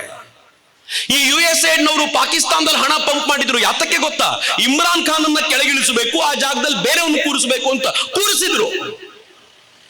ಇದೇ USAID ನ ಮೂಲಕ ಹಣವನ್ನ ಕೊಟ್ಟು ಬಾಂಗ್ಲಾದೇಶದಲ್ಲಿ ಹಣವನ್ನ ಪಂಪಿನ್ ಮಾಡಿದ್ರು. ಹಣ ಪಂಪ್ ಮಾಡಿದ ನಂತರ ಅಲ್ಲಿ ಶೇಖ್ ಹಸೀನಾನ ಓಡಿಸಲಾಯಿತು. ಮಿತ್ರೆ, ಭಾರತ ಏನಾದ್ರೂ ಸರಿಯಾದ ಟೈಮಿಗೆ ಹೋಗಿ ಶೇಖ್ ಹಸೀನಾನ ಎಬ್ಬಿಸ್ಕೊಂಡು ಬರ್ಲಿಲ್ಲ ಅಂದಿದ್ರೆ ಇವತ್ತು ಶೇಖ್ ಹಸೀನಾ ಬದುಕು ಉಳಿತಾ ಇರಲಿಲ್ಲ. ಭಾರತ ಶೇಖ್ ಹಸೀನಾನ ಉಳಿಸ್ತು. ಆ ಜಾಗಕ್ಕೆ ಮೊಹಮ್ಮದ್ ಯೂನಿಸ್ ಬಂದ. ಯಾರು ಮೊಹಮ್ಮದ್ ಯೂನಿಸ್? ಯಾರಿಗೂ ಗೊತ್ತಿರಲಿಲ್ಲ. ಅವನಿಗೆ ನೊಬೆಲ್ ಕೊಟ್ಟು ಕಳೆದ 1 ದಶಕದಿಂದ ಅವನು ಚೆನ್ನಾಗಿ ತಯಾರು ಮಾಡಿದ್ರು. ಅವನ ಬಗ್ಗೆ ಪತ್ರಿಕೆಗಳು ಬರೆಯುವಂತೆ ಮಾಡಿದ್ರು, ಜಗತ್ನಲ್ಲಿ ಚರ್ಚೆ ಬರುವಂತೆ ಮಾಡಿದ್ರು. ತಮ್ಮದ್ದೇ ಆಗಿರುವಂತ ಒಂದು ಕೈಗೊಂಬೆಯನ್ನ ಬಾಂಗ್ಲಾದೇಶದಲ್ಲಿ ಕೂರಿಸಿ ಅಲ್ಲಿ ಭಾರತವನ್ನ ಎದುರು ಹಾಕಿಕೊಳ್ಳುವಂತ ಪ್ರಯತ್ನವನ್ನ ಬಾಂಗ್ಲಾದ ಮೂಲಕ ಮಾಡ್ಲಿಕ್ಕೆ ಶುರು ಮಾಡಿದ್ರು. 2024 ಚುನಾವಣೆ ನೆನಪಿದೆ ನಿಮಗೆ. ಈ ಚುನಾವಣೆಯಲ್ಲಿ ಯಾರ್ಯಾರು ಮೋದಿಯ ಪರಮ ಭಕ್ತರಾಗಿದ್ರೋ ಅವ್ರಿಗೂ ವಿಡಿಯೋಗಳು ಬರ್ತಾ ಇತ್ತು. ಮೋದಿ ಅಂತ ವ್ಯಕ್ತಿತ್ವ ಏನು ಅಲ್ಲ ಅಂತ. ನಮಗೂ ಒಂದು ಅನುಮಾನ ಶುರುವಾಗಿತ್ತು, ಹೌದಾ ಮೋದಿ ನಿಜವಾಗ್ಲೂ ಆತವ್ರದಾರಲ್ವಾ ಅಂತ. ಎಲ್ಲಿಂದ ಬರ್ತಿತ್ತು ಫೇಸ್ಬುಕ್ ನಲ್ಲಿ ಅಷ್ಟೊಂದು ವಿಡಿಯೋ? ಎಲ್ಲಿಂದ ಬರ್ತಿತ್ತು ಇನ್ಸ್ಟಾಗ್ರಾಮ್ ನಲ್ಲಿ ಅಷ್ಟೊಂದು ರೀಲು? ಎಲ್ಲಿಂದ ಬರ್ತಿತ್ತು ಅಂತಂದ್ರೆ ಅದಕ್ಕೋಸ್ಕರ ಫಂಡ್ ಮಾಡಿ, ಹಣವನ್ನ ಪಂಪಿನ್ ಮಾಡಿ ಮೋದಿಯ ವಿರೋಧ, ಹಿಂದೂಗಳ ವಿರೋಧ, ಭಾರತದ ವಿರೋಧವನ್ನ ಕ್ರಿಯೇಟ್ ಮಾಡುವಂತ ಒಂದು ದೊಡ್ಡ ಪಡೆ ಸೃಷ್ಟಿಯಾಗಿತ್ತು. ಆದ್ರೆ ಏನೇ ಹೇಳಿ, ಹಿಂದೂ ಧರ್ಮದ ರಕ್ಷಣೆಗೆ ಅಂತ ನಾನು ನೀವಲ್ಲ, ಸ್ವತಃ ತಾಯಿ ಭಾರತಿ ಟೊಂಕ ಕಟ್ಟಿ ನಿಂತಿರೋದ್ರಿಂದ ಇಲ್ಲಿ ನರೇಂದ್ರ ಮೋದಿ ವಾಪಸ್ ಬಂದ್ರು. ಆದ್ರೆ ಅಲ್ಲಿ ಟ್ರಂಪ್ ಅಧಿಕಾರಕ್ಕೆ ಬಂದ ತಕ್ಷಣ ಇಡೀ USAID ಅನ್ನೇ ಕ್ಲೋಸ್ ಮಾಡಿ ಇನ್ ಮುಂದೆ ಜಗತ್ನಲ್ಲಿ ಯಾರಿಗೂ USAID ನಿಂದ ಹಣ ಹೋಗೋದಿಲ್ಲ ಅಂತ ಇವತ್ತು ಒಂದೊಂದೇ ಲಿಸ್ಟ್ ಕೊಡ್ತಾ ಇದ್ದಾರೆ. ನೀವು ಕೇಳಿದ್ರೆ ಗಾಬರಿ ಆಗ್ತೀರಾ. ಈ ನಾಡಿನ ಅನೇಕ ಪತ್ರಕರ್ತರು USAID ನಿಂದ ಹಣ ತಗೊಂಡಿದ್ದಾರೆ. ಈ ನಾಡಿನ ಅನೇಕ NGOಗಳಿಗೆ USAID ಇಂದ ಹಣ ಬರ್ತಿದೆ. ಯಾರ್ಯಾರು ರಾಷ್ಟ್ರವನ್ನು ತುಂಡರಿಸಬೇಕು ಅಂತ ಭಾವಿಸಿದ್ರು ಅವ್ರಿಗೆಲ್ಲ ಹಣ ಪಂಪಿನ್ ಆಗ್ತಿರುವಂತ ರೀತಿ ಇದೆಯಲ್ಲ, ಆ ಕಾರಣಕ್ಕೋಸ್ಕರ ಹಿಂದುತ್ವದ ವಿರುದ್ಧದ ಮಾತು ಯಾರು ಮಾತನಾಡೋದು? ಇತ್ತೀಚೆಗೆ ಮಲ್ಲಿಕಾರ್ಜುನ್ ಖರ್ಗೆ ಒಂದು ಹೇಳಿಕೆ ಕೊಟ್ಟರು. ಕುಂಭಕ್ಕೆ ಹೋಗಿ ಸ್ನಾನ ಮಾಡಿದ್ರೆ ಪಾಪ ಏನ್ ಪರಿಹಾರ ಆಗೋದಿಲ್ಲ, ಬಡತನ ಏನು ಹೋಗೋದಿಲ್ಲ ಅಂತ. ಅವ್ರು ಬಡತನ ಏನು ಹೋಗೋದಿಲ್ಲ ಅಂತ ಹೇಳಿದ್ರು, ಅವ್ರ ಮಗ ಪಾಪನೂ ಪರಿಹಾರ ಆಗೋದಿಲ್ಲ ಅಂತ ಸೇರಿಸ್ಬಿಟ್ರು. ಅವ್ರ ಹಿಂದುತ್ವದ ವಿರೋಧ ಆ ತರ ಇತ್ತು. ಒಂದು ಪ್ರಶ್ನೆ ಅವರಿಗೆ ಒಂದು 3-4 ಪ್ರಶ್ನೆ ಕೇಳಿದೆ. ನನ್ಗೆ ಕೋಪ ಬರಲಿಲ್ಲ, ನಂಗೆ ಕರೆಕ್ಟು ಅನ್ನಿಸ್ತು ಅವ್ರು ಹೇಳಿತ್ತು. ಆದ್ರೆ ಪಾಪ ಪರಿಹಾರ ಆಗೋದಿಲ್ಲ ಅಂದ್ರೆ ಎಲ್ಲರ ಪಾಪ ಪರಿಹಾರ ಆಗೋದಿಲ್ಲ ಅಂತ. ನಾನು ನೀವು ಮಾಡಿರ್ಬೋದಾಗಿರೋ ಪಾಪ ಏನ್ ಗೊತ್ತೇನ್ರಿ? ಸಾಮಾನ್ಯ ಜನರ ಜೊತೆಗೆ ಮಾಡಬಹುದಾಗಿರುವಂತ ಪಾಪ.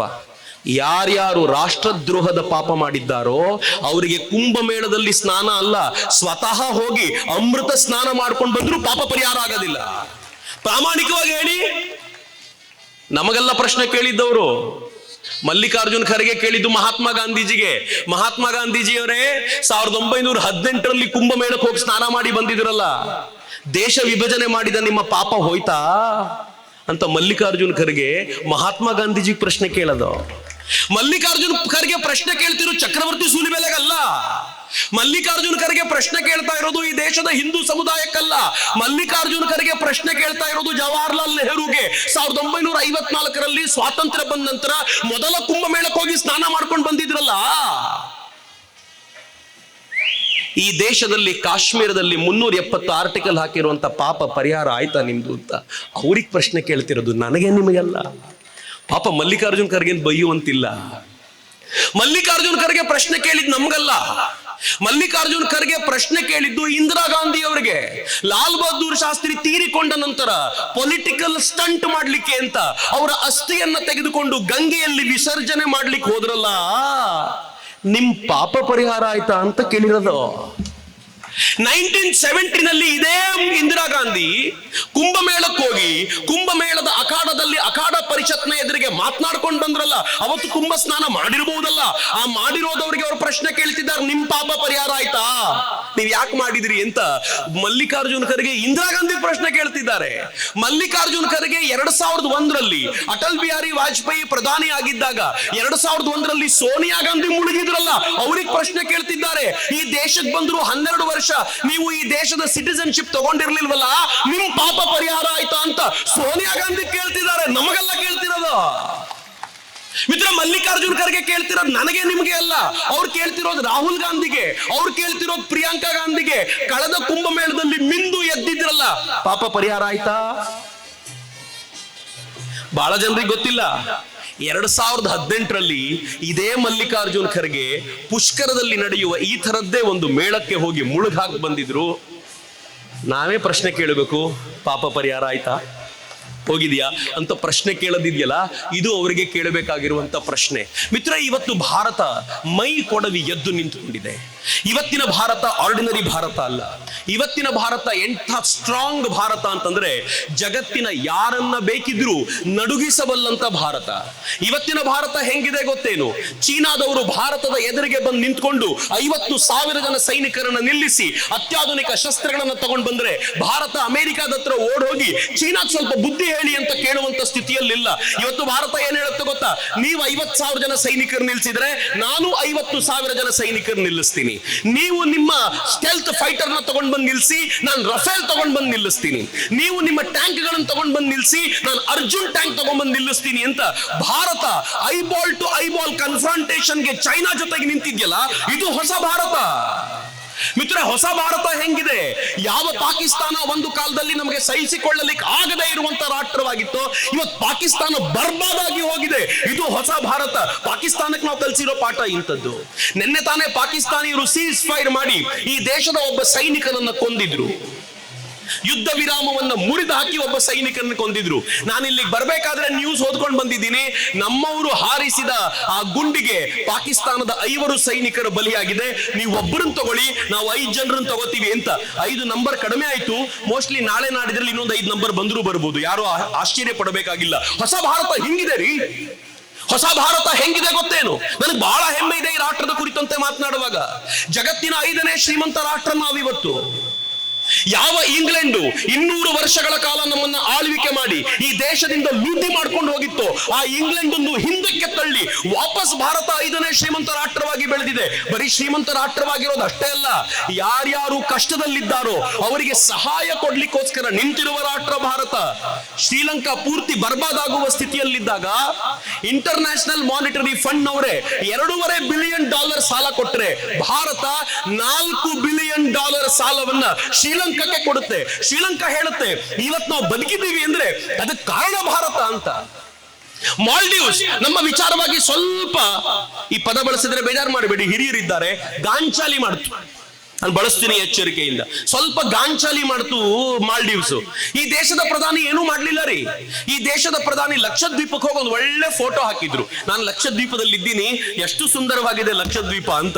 ಅದಾದ 3 ತಿಂಗಳಿಗೆ ಮಾಲ್ಡೀವ್ಸ್ ಕಾಲಿಗೆ ಬಿತ್ತು. ದಯಮಾಡಿ ನೀವು ಹಂಗ್ ಮಾಡಬೇಡಿ, ದಯಮಾಡಿ. ಯಾಕೆಂದ್ರೆ ಜನ ಮಾಲ್ಡೀವ್ಸ್ ಹೋಗೋದು ಬಿಟ್ರು, ಅವ್ರು ಲಕ್ಷದ್ವೀಪಕ್ಕೆ ಹೋಗ್ತೀನಿ ಅಂದ್ರು. ನಾನು ಬೇಕಿದ್ರೆ ಗೋವಾಕ್ ಹೋಗ್ತೀನಿ, ಮಾಲ್ಡೀವ್ಸಿಗೆ ಮಾತ್ರ ಹೋಗೋದಿಲ್ಲ. ನನ್ನ ದೇಶದ ವಿರುದ್ಧ ಯಾವ ರಾಷ್ಟ್ರ ಮಾತನಾಡುತ್ತೋ ಆ ರಾಷ್ಟ್ರಕ್ಕೆ ಒಂದು ಹನಿ ನೀರು ಕೊಡೋದಿಲ್ಲ ಅಂತ ಭಾರತೀಯರು ನಿಶ್ಚಯ ಮಾಡ್ತಾರಲ್ಲ, ಇದು ಹೊಸ ಭಾರತ ರೀ. ಮಿತ್ರ, ಇವತ್ತಿನ ಭಾರತ ಹೆಂಗಿದೆ ಗೊತ್ತಾ? ಅಮೆರಿಕ AIL ಮುಂದೆ, ಚೈನಾ AIL ಮುಂದೆ ಹಂಗಂತ ಮಾತಾಡ್ತಿರ್ಬೇಕಾದ್ರೆ ಭಾರತ ಹೇಳುತ್ತೆ, ನಾನೇನು ಹಿಂದೆ ಬಿದ್ದಿಲ್ಲ, ಇನ್ನೊಂದು 6 ರಿಂದ 8 ತಿಂಗಳು ನಾನು ಹೊಸ ಮಾಡೆಲ್ ತಗೊಂಡ್ ಬರ್ತೀನಿ, ನೋಡ್ತಾ ಇರಿ. ನಂಗೆ ಬಹಳ ಆಶ್ಚರ್ಯ ಅನ್ಸಿದ್ದು ಏನ್ ಗೊತ್ತಾ? ನೀವು ಇದನ್ನ ನನ್ನ ಪೊಲಿಟಿಕಲ್ ಭಾಷಣ ತಿಳ್ಕೊಳ್ಬೇಡಿ, ನಾನು ಎಲೆಕ್ಷನ್ ಟೈಮಲ್ಲಿ ಮಾತ್ರ ಮಾಡೋದು. ಆದ್ರೆ ಉಳಿದಂತೆ ಇದು ಭಾರತದ ಹೆಮ್ಮೆಯ ಕುರಿತಂತೆ ನಂಗೆ ಬಹಳ ಅಪಾರವಾದ ಗೌರವ. ಈ ದೇಶದ ಪ್ರಧಾನಿ ಮೊನ್ನೆ ಎಲ್ಲ ಫ್ರಾನ್ಸ್ ನಲ್ಲಿದ್ರು. ಫ್ರಾನ್ಸ್ ನಲ್ಲಿ ಆರ್ಟಿಫಿಷಿಯಲ್ ಇಂಟೆಲಿಜೆನ್ಸ್ ಮೇಲೆ ಒಂದು ಮೀಟಿಂಗ್. ಆ ಮೀಟಿಂಗ್ ನಲ್ಲಿ ಫ್ರಾನ್ಸಿನ ಪ್ರಧಾನಿ, ಕೆನಡಾದ ರಿಸೈನ್ ಮಾಡಿರುವಂತ ಅಧ್ಯಕ್ಷ ಅವರೆಲ್ಲರೂ ಕೂತಿದ್ರು. ದೊಡ್ಡ ಅಲ್ಲಿನ ಬುದ್ಧಿವಂತರೆಲ್ಲ ಕೂತಿದ್ರು. ಈ ದೇಶದ ಪ್ರಧಾನಿ ಅದು ಏನ್ ಮಾತನಾಡ್ತಾರಪ್ಪ ಅಂತ ನೋಡಿದ್ರೆ, ಈ ದೇಶದ ಪ್ರಧಾನಮಂತ್ರಿ ಹೇಳಿದ್ರು, AI ಬಯಾಸ್ಡ್, ಯಾರು ಏನ್ ತುಂಬಿರ್ತಾರೋ ಅದನ್ನು ಮಾತ್ರ ಹೇಳುತ್ತೆ, ಅದು ಬಿಟ್ಟರೆ ಬೇರೆ ಹೇಳಲಿಕ್ಕೆ ಬರೋದಿಲ್ಲ. ಅದಕ್ಕೆ ಸರಿಯಾದನ್ನು ತುಂಬುವಂತ ಅಗತ್ಯ ಇದೆ ಅಂದ್ರು ಎಲ್ಲರೂ ಹೇಳ್ತಾರೆ. ಅವರೊಂದು ಸಣ್ಣ ಹಿಂಟ್ ಕೊಟ್ಟರು. ಏನ್ ಹೇಳಿದ್ರು ಗೊತ್ತಾ? ನೀವು AI ಚಿತ್ರ ಬಿಡಿಸೋರನ್ನ, AI ನ ಆಪ್ಗೆ ಚಿತ್ರ ಬಿಡಿಸ್ಲಿಕ್ಕೆ ಕೊಡಬೇಕಾದ್ರೆ ಹೇಳಿ, ಎಡಗೈಯಿಂದ ಬರಿತಾ ಇರೋನ ಒಂದು ಚಿತ್ರ ಬೇಕು ಅಂತ ಕೇಳಿ, AI ಕೊಡೋದೇ ಇಲ್ಲ, ಬಲಗೈಯಿಂದ ಬರೆಯೋರ್ ಚಿತ್ರ ಮಾತ್ರ ಕೊಡುತ್ತೆ. ಯಾಕೆ ಅಂದ್ರೆ AIಗೆ ಎಡಗೈಯಿಂದ ಬರೆಯೋದು ಅಂದ್ರೆ ಏನು ಅಂತಾನೆ ಗೊತ್ತಿಲ್ಲ, ಎಲ್ಲ ಬಲಗೈನವರೇ ತುಂಬ್ಕೊಂಡ್ ಬಿಟ್ಟಿದಾರಲ್ಲಿ ಅಂತಂದ್ರು. ಅಲ್ಲಿವರೆಗೂ ಜಗತ್ತಿನ ಜನಕ್ಕೆ ಇದು ಆಶ್ಚರ್ಯದ ಸಂಗತಿಯಾಗಿತ್ತು, ಯಾರಿಗೂ ಗೊತ್ತಿರಲಿಲ್ಲ. ಆಮೇಲೆ ನೋಡಿ ಟ್ವಿಟರ್ ನಲ್ಲಿ AIಗೆ ಪ್ರಶ್ನೆ ಕೇಳೋದು, ಬಲಗೈಯಿಂದ ಬರೋರು ಚಿತ್ರ ಬರೋದು, ಎಲ್ಲ ಹಾಕಿ ಹೇಳಿದ್ರು. ನಮ್ಗೆ ಗೊತ್ತಿರಲಿಲ್ಲ ಈ ದೇಶದ ಪ್ರಧಾನಿ ಅದ್ಭುತವಾದ ಸಂಗತಿಯನ್ನು ಕೊಟ್ಟಿದ್ದಾರೆ ಅಂತ. ನಂಗೆ ಬಹಳ ಹೆಮ್ಮೆ ಅನ್ನಿಸ್ತು. ಭಾರತ ಅನ್ಬಯಾಸ್ಡ್ ಆಗಿರುವಂತ ಒಂದು ಶ್ರೇಷ್ಠ ಚಿಂತನೆಯ AI ಅನ್ನು ಕೊಡುತ್ತೆ ಅಂತ ಜಗತ್ತು ಒಪ್ಪಿಕೊಳ್ಳುವಂತ ಸ್ಥಿತಿಗೆ ಭಾರತವನ್ನ ನಿರ್ಮಾಣ ಮಾಡೋದಿದೆಯಲ್ಲ, ಇದು ಆರ್ಡಿನರಿ ಸಂಗತಿಯಲ್ಲ ಅಂತ ಹೊಸ ಭಾರತ ನಮ್ಮ ಪುಣ್ಯವನ್ನ ಮತ್ತೆ ಕೊಂಡಾಡ್ತಾ ಇದ್ದೀನಿ. ಆದ್ರೆ ಈಗ ಆಗಬೇಕಾಗಿರೋ ಕೆಲಸ ಏನ್ ಗೊತ್ತೇನು ಮಿತ್ರರೇ? ನಾವು ನಮ್ಮ ಮನೆಗಳನ್ನ ಕಟ್ಟಬೇಕಾಗಿದೆ. ಈ ದೇಶವನ್ನ ಭರ್ಜರಿಯಾಗಿ ಕಟ್ಟುವಂತ ಕೆಲಸ ಏನೋ ನಡೆದಿದೆ. ನಮ್ಮ ಮನೆಗಳನ್ನ ಕಟ್ಟಬೇಕಾಗಿದೆ. ನಮ್ಮ ಮನೆಗಳಲ್ಲಿ ಹೊಸ ತಾರುಣ್ಯ ಹೇಗಿದೆ ಅಂತಂದ್ರೆ, ಆ ಹೊಸ ತಾರುಣ್ಯಕ್ಕೆ ಧರ್ಮದ ಅಭೀಪ್ಸೆ ಇಲ್ಲ, ಧರ್ಮವನ್ನ ತಿಳ್ಕೊಳ್ಬೇಕು ಅನ್ನುವಂಥದ್ದಿಲ್ಲ, ಧರ್ಮದ ಆಚರಣೆ ಮಾಡಬೇಕು ಅನ್ನುವಂಥದ್ದಿಲ್ಲ. ನೀವು ಕಾಲೇಜಿಗೆ ಹೋಗಿ ನೋಡಿ ನಮ್ಮ ಮಕ್ಕಳು ಹೆಂಗಾಗಿದ್ದಾರೆ ಅಂದ್ರೆ, ತಲೆ ಬಗ್ಗಿಸಿ ಕೂತ್ರು ಅಂದ್ರೆ, ನಾನು ಚಿಕ್ಕವನಿರುವಾಗ ನಮ್ಮ ತಾಯಿ ಹೇಳೋಳು, ನಡ್ಕೊಂಡು ಹೋಗ್ಬೇಕಾದ್ರೆ ತಲೆ ಬಗ್ಗಿಸ್ಕೊಂಡು ಹೋಗ್ಬೇಕು, ತಲೆ ಬಗ್ಗಿಸ್ಕೊಂಡು ವಾಪಸ್ ಬರ್ಬೇಕು, ಅಕ್ಕಪಕ್ಕ ಏನು ನೋಡೋಂಗಿಲ್ಲ ಅಂತ ಬೈಯೋರು ನಮ್ಗೆ. ಇವತ್ತಿನ ತರುಣರಿಗೆ ಹೇಳಬೇಕು ಅಂತಾನೆ ಇಲ್ಲ, ಅವ್ರ ತಲೆ ಬಗ್ಗಿಸ್ಕೊಂಡು ಮೊಬೈಲ್ ನೋಡ್ತಾ ಹೋದ್ರೆ ತಲೆ ಎತ್ತುದೇ ಇಲ್ಲ. ರಸ್ತೆಯಲ್ಲ, ಮನೇಲಿ ಕೂತ್ರು ಅದೇ. ಆ ರೀಲ್ಗಳಲ್ಲಿ ಬರುವಂತ ಸಂಗತಿಗಳಿವೆಯಲ್ಲ, ಎಂತ ಅಸಹ್ಯಕರ ಗೊತ್ತೇನು? ಒಬ್ಬ ರಣವೀರ್ ಅಲಹಾಬಾದಿಯನ್ನ ಯಾರಾದ್ರೂ ಇಲ್ಲಿ ನೋಡಬಲ್ಲವರಿದ್ರೆ ನೋಡಬೇಡಿ ಆ ವಿಡಿಯೋನ, ಆದ್ರೆ ಅಕಸ್ಮಾತ್ ನಿಮ್ ಕ್ಯೂರಿಯಾಸಿಟಿ ಇದ್ರೆ ನೋಡಿ. ತಮಾಷೆ ಅನ್ನೋ ಹೆಸರಲ್ಲಿ ಅಯೋಗ್ಯ ರಣವೀರ್ ಅಲಹಾಬಾದಿಯ ಮತ್ತು ಅವನ ಟೀಮ್ ಸೇರ್ಕೊಂಡು ಎಂತೆಂತೆಂತದೆಲ್ಲ ಮಾತಾಡಿವೆ ಗೊತ್ತಾ? ಈ ದೇಶ ಉಲ್ಟಾ ಬಿದ್ದಿದೆ ಅವರಿಗೆ. ಈಗ ಅವರನ್ನ ಪಾರ್ಲಿಮೆಂಟರಿ ಕಮಿಟಿಯ ಮುಂದೆ ಕರೆಸಿ ಅವ್ರಿಗೆ ವಿಚಾರಣೆ ನಡೆಸುವಂತ ಒಂದು ಹಂತಕ್ಕೆ ಭಾರತ ಹೋಗ್ತಿದೆಯಲ್ಲ, ಒಳ್ಳೆಯ ಸಂಗತಿ ಇದು. ನನ್ನ ದೇಶದ ಹೊಸ ಪೀಳಿಗೆಯ ತರುಣರನ್ನ ಈ ನಾಡಿನ ಸಂಸ್ಕೃತಿಯಿಂದ ದೂರ ತೆಗೆದುಕೊಂಡು ಹೋಗುವ ಪ್ರಯತ್ನ ನಡೀತಾ ಇದೆಯಲ್ಲ, ವಾಪಸ್ ಅವರನ್ನ ಕರ್ಕೊಂಡು ಬಂದು ಸಂಸ್ಕೃತಿಯ ಈ ಚೌಕಟ್ಟಿಗೆ ಕಟ್ಟು ಹಾಕುವಂತ ಪ್ರಯತ್ನವನ್ನ ನೀವು ಮಾಡಬೇಕಾಗಿದೆ. ಯಾವಾಗ ಹಿಂದೂ ಧರ್ಮ ನಮ್ಮ ಹೊಸ ತರುಣ ಪೀಳಿಗೆಯ ಹೃದಯದ ಆಳಕ್ಕೆ ಇಳಿಯುತ್ತೋ, ಆಗ ಹೊಸ ರಾಷ್ಟ್ರ ನಿರ್ಮಾಣಗೊಳ್ಳುತ್ತೆ. ಈ ರಾಷ್ಟ್ರ ಇಡೀ ಜಗತ್ತಿಗೆ ಮಾರ್ಗದರ್ಶನ ಕೊಡುವಂತದ್ದಾಗಿರುತ್ತೆ. ಸ್ವಾಮಿ ವಿವೇಕಾನಂದರು ಒಂದು ಮಾತು ಹೇಳ್ತಾರೆ. ಏನ್ ಹೇಳ್ತಾರೆ ಗೊತ್ತೇನು? ಯಾವತ್ತು ಜಗತ್ನಲ್ಲಿ ವರ್ಲ್ಡ್ ವಾರ್ ನಡೆದು ಈ ಜಗತ್ತನ್ನ ಒಂದು ಛತ್ರಛಾಯೆ ಅಡಿ ತರಬೇಕು ಅಂತ ಪ್ರಯತ್ನ ಮಾಡ್ತೀವೋ, ಅವತ್ತೆಲ್ಲ ಹಿಂದೂ ಧರ್ಮ ಜಗತ್ತಿಗೆ ಮಾರ್ಗದರ್ಶನವನ್ನು ಕೊಡುವಂತ ಪ್ರಯತ್ನ ಮಾಡುತ್ತೆ ಅಂತ. ಈಗ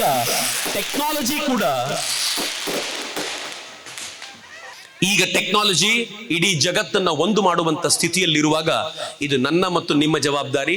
ಆ ಹಿಂದೂ ಚಿಂತನೆಗಳನ್ನ ನಮ್ಮ ಮನೆಗೆ ಮುಟ್ಟಿಸಿ ಈ ನಾಡನ್ನ ಬಲವಾಗಿ ನಿರ್ಮಾಣ ಮಾಡುವಂತ ಪ್ರಯತ್ನ ನಮ್ಮಿಂದ ಆಗಬೇಕು. ಆ ಕಾರಣಕ್ಕೆ ನಂಗೆ ಈ ತರದ ಸಂಘಟನೆಗಳನ್ನೆಲ್ಲ ಕಂಡಾಗ ಬಹಳ ಖುಷಿ. ನಾನು ಅವರ ಪ್ರಯತ್ನವನ್ನು ನೋಡ್ತಾ ಇದ್ನಲ್ಲ, ಬಹಳ ಚಂದ ಇತ್ತು. ಅವ್ರು ಹೇಳಿದ್ರು, ನಾವು ಗೋವನ್ನ ಉಳಿಸುವಂತ ಕೆಲಸ ಮಾಡ್ತಾ ಇದ್ವಿ. ವಂಡರ್ಫುಲ್, ಅದ್ಭುತವಾಗಿರುವಂತ ಕೆಲಸ. ನನಗೆ ಫೋನ್ ಮಾಡುವಾಗ ಅವ್ರು ಹೇಳಿದ್ರು, ನಾವು ಸೇವಾ ಚಟುವಟಿಕೆ ತುಂಬಾ ಮಾಡ್ತೀವಿ. ಬಹಳ ಒಳ್ಳೆಯ ಕೆಲಸ. ಯಾಕೆ ಒಳ್ಳೆಯ ಕೆಲಸ ಗೊತ್ತೇನು? ಸೇವಾ ಚಟುವಟಿಕೆಯ ಮೂಲಕ ನಮ್ಮ ಸಮಾಜವನ್ನ ಒಗ್ಗಟ್ಟು ಮಾಡಬೇಕಾಗಿರುವಂತ ಅಗತ್ಯ ಇದೆ. ಪ್ರತಿಯೊಬ್ಬರ ಕಷ್ಟಕ್ಕೆ ನಾವು ಬರಬೇಕಾಗಿದೆ. ಯಾರೋ ಒಬ್ಬ 5 kg ಅಕ್ಕಿ ಕೊಟ್ಟು ಅವನ ಮತವನ್ನೇ ಪರಿವರ್ತಿಸುವಂತ ಪ್ರಯತ್ನಕ್ಕೆ ಕೈ ಹಾಕುವಾಗ ಹಿಂದೂ ಸಮಾಜವಾಗಿ ನಾವು ಜೊತೆಯಲ್ಲಿ ನಿಂತ್ಕೊಂಡು ಬಲವಾಗಿ ಅವರನ್ನ ಕಾಪಾಡಬೇಕಾಗಿರುವಂತ ಅಗತ್ಯ ಇದೆ. ಈ ಎಲ್ಲ ಪ್ರಯತ್ನವನ್ನ ನಂದಿನಿ ಶಾಖೆಯ ವಿಶ್ವ ಹಿಂದೂ ಪರಿಷತ್ ಬಜರಂಗ ದಳದ ತರುಣರು ಏನ್ ಮಾಡ್ತಾ ಇದ್ದಾರೆ, ನಾನು ಅವರಿಗೆ ವಿಶೇಷವಾದ ಅಭಿನಂದನೆಯನ್ನು ಸಲ್ಲಿಸ್ತೀನಿ. ಸ್ವಾಮೀಜಿ ಹೇಳಿದ್ರು ನನಗೆ ವೇದಿಕೆ ಮೇಲೆ ಕೂತಾಗ, ಅವ್ರು ಹೇಳಿದ್ರು, ಎಲ್ಲ ಇಲ್ಲಿನ ಬಜರಂಗ ದಳದ ಶಾಖೆಗಳಲ್ಲಿ, ಹಂಗೆ ಹೇಳಿದ್ರೆ ತಪ್ಪಾಗತ್ತೇನೋ, ಆದ್ರೆ ಅವ್ರು ಹೇಳಿರೋ ಮಾತನ್ನು ಒಪ್ಪಿಸ್ತಾ ಇದ್ದೀನಿ. ಇದು ಅತ್ಯಂತ ವಿಶಿಷ್ಟವಾಗಿರುವಂತ ಶಾಖೆ, ನಿರಂತರವಾಗಿ ಒಳ್ಳೆಯ ಕೆಲಸಗಳನ್ನ ಮಾಡ್ಕೊಂಡು ಬರ್ತಿರುವಂತ ಶಾಖೆ, ಮತ್ತು ನಾನು ಈ ಕಾರ್ಯಕ್ರಮದಲ್ಲಿ ನಿರಂತರ ಅತಿಥಿ ಅಂತ ಹೇಳಿದರು. ಕಳೆದ ಅನೇಕ ವರ್ಷಗಳಿಂದ ನಾನು ಬರ್ತಿದ್ದೀನಿ. ಯಾಕೆಂದ್ರೆ ಈ ಕಾರಣಕ್ಕೆ ಅಂತ. ಮಿತ್ರರೇ, ಈ ಕೆಲಸಗಳು ಬರೀ ನೀವು ಮಾಡ್ತಿರೋ ಕೆಲಸ ನಂದಿನಿ ಶಾಖೆಯ ಮೂಲಕ ಈ ಏರಿಯಾಕ್ ಮಾತ್ರ ಅಲ್ಲ, ಹಿಂದೂ ಸಮಾಜದ ಒಳಿತಿಗೋಸ್ಕರ ನೀವು ಇಡ್ತಾ ಇರುವಂತ ಒಂದು ಸುಂದರ ಇಟ್ಟಿಗೆ ಅಂತ ಭಾವಿಸಿಕೊಂಡು ನಾವೆಲ್ಲರೂ ಇನ್ನೂ ಶ್ರದ್ಧೆಯಿಂದ ಈ ಕೆಲಸದಲ್ಲಿ ಜೊತೆಯಾಗೋಣ. ಅಷ್ಟೇ ಅಲ್ಲ, ಈ ಕೆಲಸಕ್ಕೆ ಇನ್ನಿತರ ಜನರನ್ನು ಸೇರಿಸ್ಕೊಳ್ಳೋಣ. ಬೇರೆ ಬೇರೆ ಶಾಖೆಯವರೆಗೂ ಇದರಿಂದ ಪ್ರೇರಣೆ ಸಿಗಲಿ. ಇಡೀ ನಾಡು ಇದರಿಂದ ಪ್ರೇರಣೆ ತೆಗೆದುಕೊಳ್ಳಿ. ಎಲ್ಲ ಜಾತಿ ಮತ ಪಂಥಗಳನ್ನ ಮರೆತು ಹೇಗೆ ಕುಂಭ ಸ್ನಾನದಲ್ಲಿ ಒಂದಾಗ್ತೀವಿ, ಸಾಕ್ತಿವೋ ಹಾಗೆ ರಾಷ್ಟ್ರ ಕಟ್ಟುವ ಕಾಯಕದಲ್ಲಿ ಜಾತಿ ಮತ ಪಂಥಗಳನ್ನು ಮರೆತು ನಾವೆಲ್ಲರೂ ಒಟ್ಟಾಗಿ ನಿಲ್ಲೋಣ ಅಂತ ಅತ್ಯಂತ ಪ್ರೀತಿಯಿಂದ ಹಾರೈಸ್ತಾ ನನ್ನ ಮಾತುಗಳನ್ನ ತಾಯಿ ಭಾರತೀಯ ಪದತಲಕ್ಕೆ ಸಮರ್ಪಿಸ್ತೀನಿ. ಎಲ್ರಿಗೂ ನಮಸ್ಕಾರ. ಒಂದ್ಸಲ ಎರಡೂ ಕೈಗಳನ್ನ ಗಾಳಿಗೆತ್ತಿ ಭಾರತ ಮಾತೆ ಜೈಕಾರ ಕೊಡಿ. ಭಾರತ್ ಮಾತಾ ಕಿ, ಭಾರತ್ ಮಾತಾ ಕಿ, ವಂದೇ ವಂದೇ ಜೈ.